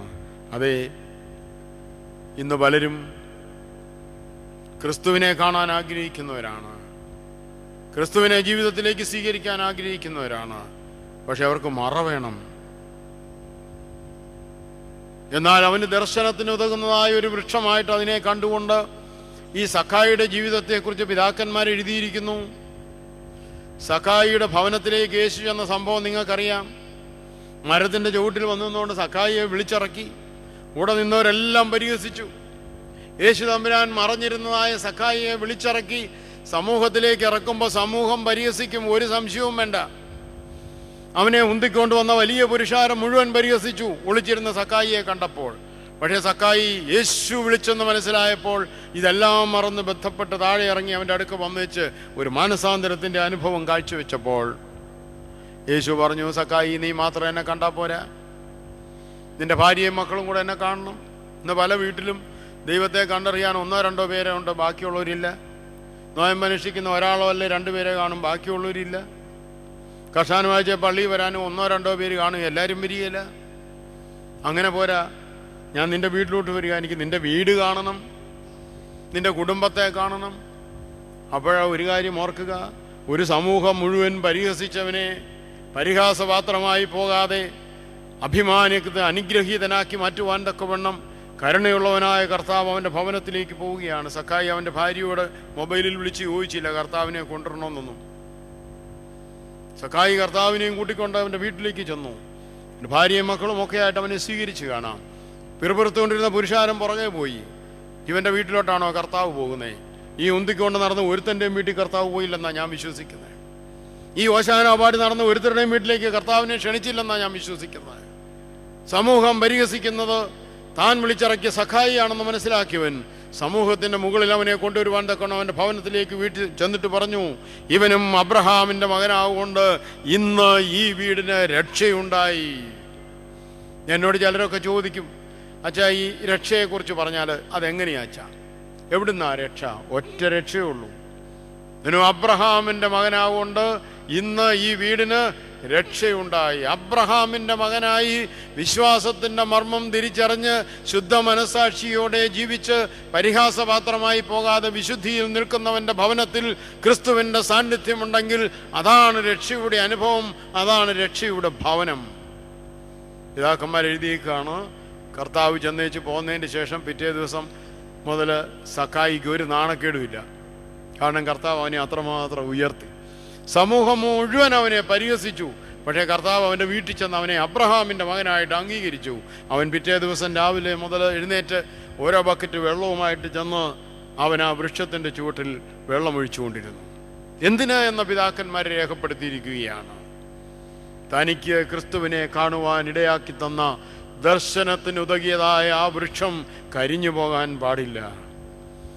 സഖായിയുടെ കാലശേഷം സഖായിയുടെ മക്കളും ആ വൃക്ഷത്തിന് വെള്ളമൊഴിച്ചുകൊണ്ടിരുന്നതായിട്ട് പിതാക്കന്മാർ എഴുതിയിരിക്കുകയാണ്. സ്നേഹമുള്ളവരെ, എൻ്റെ മശിഹായ എൻ്റെ കർത്താവിനെ നിനക്ക് കാണിച്ചു തരുവാൻ ദൈവം നിനക്ക് കൽപ്പിച്ചാക്കി തന്ന സഭയ്ക്ക് വേണ്ടി ഒരല്പം വെള്ളം കോരുവാൻ, സഭയുടെ നിലനിൽപ്പിന് വേണ്ടി തലമുറകളെ നിനക്കൊന്ന് ക്രമീകരിക്കുവാൻ, അവരെ അതൊന്ന് പഠിപ്പിച്ചു കൊടുക്കുവാൻ ജീവിതത്തിൽ നിനക്ക് സാധിക്കുന്നുണ്ടോ? ഈ സഭയെ നിന്റെ പാപത്തിന് മറയായി കാണരുതോ? ഈ സഭയുടെ പരിമിതികൾക്ക് കീഴിലും സംതൃപ്തിയോടെ ജീവിപ്പാൻ നിനക്ക് കഴിയണം. നിന്നെ ദൈവമാക്കിയിരിക്കുന്നതായ സ്ഥാനങ്ങളിൽ ദൈവം തന്ന കൃപയെ അറിഞ്ഞുകൊണ്ട് ആ സഭയ്ക്ക് വേണ്ടി പ്രാർത്ഥിക്കുവാനും പ്രവർത്തിക്കുവാനും നിനക്ക് കഴിയണം. കുരിശിൻ്റെ വലിയ സ്നേഹം നമ്മളെ ഓർപ്പിക്കുകയാണ്. ഈ കുരിശിൻ്റെ ചുവട്ടിലിരിക്കുമ്പോൾ, ഈ കുരിശിൻ്റെ ചുവട്ടിലിരിക്കാൻ എനിക്ക് ഭാഗ്യം തന്ന ദൈവമേ നിനക്ക് സ്തുതി എന്ന് പറയുവാൻ നമുക്ക് കഴിയട്ടെ എന്ന് ഞാൻ ആഗ്രഹിച്ചു പോവുകയാണ്. എൻ്റെ വാക്കുകളിലൂടെ അവസാനിപ്പിക്കട്ടെ. സ്നേഹമുള്ളവരെ, നമുക്ക് ശാന്തമായിട്ടൊന്ന് ചിന്തിക്കാം. എവിടെയാണ് ഞാനും നിങ്ങളും ആശ്രയം ക്രിസ്തുവിൻ്റെ ചുവട്ടിലേക്ക് മാറ്റിവെച്ചുകൊണ്ട് ആ കുരിശിൻ്റെ ചുവട്ടിൽ ആ പാതാരബിന്ദങ്ങളിൽ നമസ്കരിച്ചുകൊണ്ട് അവിടെ ഒന്ന് ചുംബിച്ചുകൊണ്ട് ഒഴിക്കാം കുറച്ച് കണ്ണുനീർ. ആ കണ്ണുനീർ പാടങ്ങളായി തീരട്ടെ കർത്താവിന് കൊടുക്കുന്ന വലിയ നേർച്ച കാണിക്കുക എന്ന് ഞാൻ വിശ്വസിക്കുകയാണ്. ദൈവം അതിന് നിങ്ങൾക്ക് അവസരം തന്ന് അനുഗ്രഹിക്കട്ടെ എന്ന് പ്രാർത്ഥിക്കുകയാണ്. ഈ മധ്യാഹ്നത്തോടടുക്കുന്ന സമയം നിങ്ങളോടൊപ്പം അല്പസമയം ചിന്തിക്കുവാനും പ്രാർത്ഥിക്കുവാനും ഒക്കെയും അവസരം തന്ന വന്യ റമ്പാച്ചന്മാരോടും അച്ഛന്മാരോടും ഒക്കെയുള്ള സ്നേഹവും നന്ദിയും ഈ തരുണത്തിൽ അറിയിക്കുകയാണ്. അത് ക്രിസ്തുവിൻ്റെ സ്നേഹം നമ്മെ നിർബന്ധിക്കുന്നു. അതൊരനുഭവമായി മാറട്ടെ. ക്രിസ്തുവിൽ ജീവിക്കുക എന്നുള്ളതല്ലാതെ എനിക്ക് മറ്റൊരാഗ്രഹമില്ല. അവൻ എന്നിൽ ജീവിക്കുവാൻ തക്കവണ്ണം, അവൻ ഇടം കൊടുക്കുവാൻ തക്കവണ്ണം ദൈവമേ എന്നെ അനുവദിക്കണമേ എന്ന് നമുക്ക് ഓരോരുത്തർക്കും പ്രാർത്ഥിക്കാം. ജീവിതത്തിൽ ഒരുപാട് രോഗങ്ങളും കഷ്ടതകളും ഒക്കെ സഹിച്ചുകൊണ്ടിരിക്കുന്ന ഒരച്ഛനാണ് ഞാൻ. കഴിഞ്ഞ 30 വർഷത്തോളമായി രോഗത്തിലും ചികിത്സയിലുമാണ്. ദൈവം നടത്തുന്ന വഴികളെക്കുറിച്ച് നല്ല ബോധ്യം ജീവിതാനുഭവങ്ങളിലൂടെ തമ്പുരാൻ തന്നിട്ടുണ്ട്. ഏതാണ്ട് ഒരു 3-3.5 വർഷം അച്ഛനാകുന്നതിന് മുമ്പ് ഞാൻ ഗുജറാത്തിൽ സുഖമില്ലാതെ ഹെപ്പറ്റൈറ്റിസ് ബി എന്ന രോഗം പിടിപെട്ട് മരണത്തെ മുഖാമുഖം കണ്ട് കടന്നതായ നാളുകളുണ്ട്. അവിടുന്ന് രക്ഷപ്പെട്ട് തമ്പുരാന് പുതിയൊരു ജീവിതം തന്നപ്പോഴാണ് അഭിനന്ദനായ ചെങ്ങന്നൂരെ തിരുമേനി എന്നെ ചെറുപ്പം മുതലേ അറിയാവുന്നതുകൊണ്ട് അവിടുന്ന് ജോലിയൊക്കെ രാജിവെച്ച് ചെങ്ങന്നൂരിന് വേണ്ടി പട്ടമേക്കുവാനായിട്ട് എന്നെ ക്ഷണിച്ചതും എനിക്ക് വന്ന് അപ്രകാരം ഒരു വൈദികനായി തീരുവാനായിട്ടിടയായത്. 25 വർഷങ്ങൾ ഞാനിപ്പോൾ പിന്നിടുകയാണ് വൈദികനായിട്ട്. ഞാൻ സാക്ഷ്യം പറയാനല്ല നിൽക്കുന്നത് എങ്കിൽ പോലും ക്രിസ്തുവിൻ്റെ ആ ക്രൂശിൻ്റെ സ്നേഹം, അതിൻ്റെ ആ വിഷയം നിങ്ങളിൽ അവതരിപ്പിച്ചപ്പം എൻ്റെ മനസ്സിൻ്റെ സന്തോഷത്തെ ഞാൻ നിങ്ങളെ അറിയിക്കുകയാണ്. 3 പ്രാവശ്യം അച്ഛനായതിന് ശേഷം 3 പ്രാവശ്യം ഈ ഇടതുവശം തളർന്നു പോയതാണ്. എഴുന്നേൽപ്പിച്ച ഒരു ദൈവമുണ്ട്. ഒരപകടത്തിൽ എൻ്റെ 2 കാലും ഒടിഞ്ഞ്, ഈ കൈ 2 ഒടിഞ്ഞ്, വാരിയലിൽ 2 ഒടിഞ്ഞ് 6 മാസം കിടന്നതാണ്. എഴുന്നേൽപ്പിച്ച ഒരു വലിയ ദൈവമുണ്ട്. ഒരുപാട് രോഗങ്ങൾ പേറിക്കൊണ്ട് ഇന്നും നടക്കുക. ഒരാരാധന പോലും പൂർത്തീകരിക്കാതിരിക്കാൻ ദൈവം അനുവദിച്ചിട്ടില്ല. പലപ്പോഴും കുർബാന മധ്യേ വീഴാറൊക്കെ ഉണ്ട്, തലകറങ്ങി ബോധം കെട്ട് കിടക്കാറുണ്ട്. പക്ഷേ അല്പം കഴിയുമ്പോൾ താഴെ നിൽക്കുന്ന സമൂഹത്തിൻ്റെ കണ്ണുനീരും പ്രാർത്ഥനയും എന്നെ ഞാനറിയാതെ എഴുന്നേൽപ്പിച്ച എല്ലാ ശുശ്രൂഷകളും പൂർത്തിയാക്കാൻ അനുവദിച്ചിരിക്കുകയാണ്. പ്രിയമുള്ളവരെ, എനിക്കൊന്ന് മാത്രമേ ജീവിതത്തിൻ്റെ അനുഭവത്തിൽ ഓർപ്പിക്കാനായിട്ടുള്ളൂ. ഞാൻ എപ്പോഴും എൻ്റെ മക്കളോടും പറയും, ഇനിയും എനിക്കൊരു മരണമുണ്ട്. ആ മരണത്തിന് ശേഷവും എന്നെ കൊണ്ടുവന്നാക്കുന്നത് എൻ്റെ കർത്താവിൻ്റെ കുരിശിൻ്റെ ചുവട്ടിലായിരിക്കും, ബലിപീഠത്തിൻ്റെ മുമ്പിൽ. ഞാൻ മാമോദീസ മുങ്ങിടത്ത്, എനിക്ക് മൂറോം പൂശിയിടത്ത്, ഞാൻ കുമ്പസാരിച്ചിടത്ത്, ഞാൻ കുർബാന അനുഭവിച്ചിടത്ത്, ഞാൻ കല്യാണം കഴിച്ചിടത്ത്, എൻ്റെ കുഞ്ഞുങ്ങളെ മാമോദീസ മുക്കിയിടത്ത്, എൻ്റെ കൊച്ചുങ്ങളെ കെട്ടിച്ചിടത്ത്, ഞാൻ ചമ്മാശനായിടത്ത്, ഞാൻ അച്ഛനായിടത്ത്, ഞാൻ കുർബാന ചൊല്ലിയിടത്ത്, ഞാൻ നിന്ന് പ്രസംഗിക്കുന്നിടത്ത് ബലിപീഠത്തിൻ്റെ മുമ്പ് എന്നെ തിരിച്ചു കൊണ്ടുവന്ന് വെക്കും. അല്ലേ? നമ്മൾക്ക് എന്തൊരു ഭാഗ്യമാണ്! നമ്മൾ ആശ്രയം വെച്ചിരിക്കുന്ന ബലിപീഠത്തിൻ്റെ സ്ലീബായുടെ ചുവട്ടിലേക്ക് നമ്മളെ കൊണ്ടുവന്ന് തിരികെ വെക്കും മരണസമയത്ത്. എൻ്റെ കുഞ്ഞുങ്ങളോട് പറഞ്ഞിട്ടുണ്ട്, മക്കളെ, പൗലോസ് ശ്ലീഹ പറഞ്ഞതുപോലെ നിങ്ങളുടെ ശരീരങ്ങളെ ജീവനും വിശുദ്ധിയും ദൈവപ്രസാദവുമുള്ള യാഗമായി സമർപ്പിപ്പീൻ. അതെ, ആത്മാവിനെ പിതാവാം തമ്പുരാൻ്റെ കരങ്ങളിലേക്ക് കൊടുത്താൽ അവശേഷിക്കുന്ന ഈ ശരീരം അരിമത്യക്കാരനായ യൗസേപ്പിൻ്റെതാണ്, സഭയുടേതാണ്. അത് സഭയുടെ ദേവാലയത്തിൻ്റെ നടുവിൽ കൊണ്ടുവന്ന് വെക്കും, എൻ്റെ നിങ്ങളുടെയും. ആരും തിരിച്ചു കൊണ്ടുപോവുകയില്ല. അന്ന് അവിടെയുള്ള വികാരിയച്ഛൻ എടുത്ത് സഭയുടെ 6 അടി മണ്ണിൻ്റെ അവകാശിയായിട്ട് അവിടെ അടക്കും. പക്ഷേ കൊണ്ടുവന്ന് വെക്കുന്നത് ജീവനും വിശുദ്ധിയും ദൈവപ്രസാദവുമുള്ള ഒരു യാഗമായ ശരീരമായിരിക്കണം. ദൈവത്തിൻ്റെ സന്നിധിയിൽ അർപ്പിക്കുവാൻ പറ്റിയ ഒരു വഴിപാടായിരിക്കണം. ദൈവത്തിൻ്റെ സന്നിധിയിൽ സമർപ്പിക്കുവാൻ പറ്റിയ ഒരു യാഗമായിരിക്കണം. അതിനുവേണ്ടി എളിയവൻ ശ്രമിക്കുന്നു, അതിനുവേണ്ടി എളിയവൻ പ്രാർത്ഥിക്കുന്നു, അതിനുവേണ്ടി എളിയവൻ ജീവിക്കുന്നു. എൻ്റെ പ്രവൃത്തിയുടെ ശാപമൊന്നും എൻ്റെ മക്കൾക്ക് ബാക്കി വെക്കാതെ ഏതവസരത്തിൽ തമ്പുരാൻ തിരികെ വിളിച്ചാലും ജീവനും വിശുദ്ധിയും ദൈവപ്രസാദമുള്ള ഒരു കാണിക്കയായി, ഒരു വഴിപാടായി ദൈവത്തിൻ്റെ ആലയത്തിങ്കൽ മക്കളെ നിങ്ങൾ എന്നെ കൊണ്ട് സമർപ്പിക്കണം എന്ന് ഞാൻ അവരോട് ആവശ്യപ്പെട്ടിട്ടുണ്ട്. കണ്ണുനീരിന് കാര്യമില്ല. സ്നേഹത്തോടെ നിങ്ങൾക്ക് പറയാൻ കഴിയണം, ഇത് ഞങ്ങളുടെ പപ്പായുടെ ജീവനും വിശുദ്ധിയും ദൈവപ്രസാദമുള്ള ഒരു വഴിപാടാണ്, കാണിക്കയാണ്. ഓരോ മാതാപിതാക്കളും ഞങ്ങളുടെ മക്കൾക്ക് പ്രത്യാശയുടെ അനുഭവം കൊടുക്കണം. ബലിപീഠത്തോട് ചേർത്ത് നിർത്തിക്കൊണ്ട് ഞാൻ ഇപ്പോഴും ഓർക്കുന്നു, 3-3.5 വർഷം ആശുപത്രി കിടന്നപ്പം ഒരുപാട് അച്ഛന്മാരും തിരുമേനിമാരും ബലിപീഠത്തിൽ എൻ്റെ പേരെഴുതി പ്രാർത്ഥിക്കുമായിരുന്നു. അതെനിക്കൊരു ശക്തിയായിരുന്നു. ആ ബലിപീഠത്തോട് ചേർന്ന് നിന്നുകൊണ്ട് കഴിഞ്ഞ് 25 വർഷം വിശുദ്ധ കുർബാന അർപ്പിക്കുമ്പോൾ ഉള്ളിലൊഴുകി വീഴുന്ന കണ്ണുനീര് പുറത്തറിയാതെ ദൈവത്തെ കാണിച്ചു കൊടുത്ത് ദൈവത്തിൻ്റെ സന്നിധിയിൽ അർപ്പിച്ചുകൊണ്ട് ജീവിക്കുവാൻ കഴിയുന്ന സ്നേഹമുള്ളവരെ, എനിക്കൊന്ന് മാത്രമേ ഓർപ്പിക്കുവാനുള്ളൂ, ആശ്രയം ഒക്കേഷണൽ ആയിരിക്കരുത്. ഞാൻ ആരംഭത്തിൽ പറഞ്ഞു, പലരും കയറുകയും ഇറങ്ങുകയും ചെയ്തുകൊണ്ട് പറയുക. ആരംഭത്തിൽ ഞാൻ പറഞ്ഞു, ഉടനെ മലയാറ്റൂർ പള്ളി പെരുന്നാളുണ്ട്, വണ്ടി വിളിച്ച് നമ്മൾ ആൾക്കാരെയും കൊണ്ട് അവിടെ പോകും. അവിടെ പോയി മല കയറും. ഞാനും പോയിട്ടുണ്ട്. നേർച്ചയിട്ട് തിരിച്ചു വരും, തീർന്നു. മെയ് മാസമാകുമ്പോൾ സഹതാട പെരുന്നാൾ വരും, വണ്ടി വിളിച്ച് പുതുപ്പള്ളി പോവും, നേർച്ചയിടും, സമൂഹ സദ്യ കഴിക്കും, തിരിച്ചു വരും. അത് കഴിയുമ്പോൾ മണർകാട്ട് പള്ളിയിൽ അമ്മയുടെ പെരുന്നാൾ വരും, അവിടെയും പോവും, നേർച്ചയിടും, തിരിച്ചു വരും. പിന്നെ പരുമല തിരുമേണ്ട പെരുന്നാൾ വരും, നടക്കാമെങ്കിൽ നടക്കും, വണ്ടിയെ വരാമെങ്കിൽ വണ്ടിയെ വരും, ഇവിടെ വന്ന് ഇടിച്ചു കയറി നേർച്ചയിട്ട് തിരിച്ചു പോവും. അതായിരിക്കും. അത് മാത്രമല്ല ആത്മീയത, അതിൽ ഒതുക്കി തീർക്കരുത് ആത്മീയത. നിനക്ക് കിട്ടുന്ന അല്പസമയം കർത്താവിൻ്റെ കുരിശിൻ്റെ സ്നേഹത്തെ തിരിച്ചറിയുവാൻ കഴിയണം എന്ന് സ്നേഹത്തോടെ ഓർപ്പിക്കുകയാണ്. അതുകൊണ്ട് ആമുഖമായിട്ട് ഒരു 2-3 വരി വരുന്നൊരു പാട്ട് ഞാൻ പാടിയത് മനസ്സിലെപ്പോഴും നിറഞ്ഞു നിൽക്കുന്ന, ചെറുപ്പത്തിൽ എങ്ങോ കേട്ട ഏതോ ഒരു ഗീതത്തിൻ്റെ ഏതാനും ഭാഗങ്ങൾ, എൻ്റെ മുഴുവനൊന്നും അറിയത്തില്ല, ഈ 3 ലൈനേ അറിയത്തുള്ളൂ. അത് മനസ്സിലെപ്പോഴും ധ്യാനിച്ചുകൊണ്ടിരിക്കുകയാണ്. മൂന്നാണിയിൽ മൃതനായി മർത്യപാപത്തിൻ ഇരയായി വെറും 30 കാശിനായി വിരൽ മുത്തമിട്ടുറ്റിയൂത മൂന്നാണിയിൽ മൃതനായി. കർത്താവിൽ അനുഗ്രഹീതരെ, നിങ്ങളുടെ ഇന്നത്തെ പ്രാർത്ഥനയിൽ ബലഹീനായ എന്നെയും എൻ്റെ കുടുംബത്തെയും ഓർത്ത് പ്രാർത്ഥിക്കുവാനായിട്ട് സ്നേഹത്തോടെ അപേക്ഷിക്കുകയാണ്. ഇന്നത്തെ വൈകിട്ടത്തെ എൻ്റെ പ്രാർത്ഥനയിൽ നിങ്ങളെയും ഓർക്കാം. ഒന്ന് മാത്രം ഈ 1.5 മണിക്കൂർ സമയത്തെ ചിന്തകളിലൂടെ എനിക്ക് സാക്ഷിക്കുവാൻ ഇത് മാത്രം. അരിമത്യക്കാരനായ യൗസേപ്പിൻ്റെ കല്ലറയിൽ നിന്ന് ഉയർത്തെഴുന്നേറ്റവനായ യേശുക്രിസ്തു എന്നിൽ ജീവിക്കുന്നു, എന്നിൽ ജീവിക്കുന്നു, എന്നിൽ ജീവിക്കുന്നു എന്നുള്ള സാക്ഷ്യം മാത്രം. ആ എൻ്റെ മശിഹ, ആ എൻ്റെ രക്ഷകൻ എന്നും നിങ്ങളിലും ജീവിപ്പാൻ ഈ കുരിശിൻ്റെ തണലിൽ, ഈ കുരിശിൻ്റെ സ്നേഹത്തിൽ ദൈവം നിങ്ങൾക്കിടയാക്കട്ടെ എന്ന് പ്രാർത്ഥിച്ചുകൊണ്ട് വാക്കുകളെ അവസാനിപ്പിക്കുന്നു. നന്ദി.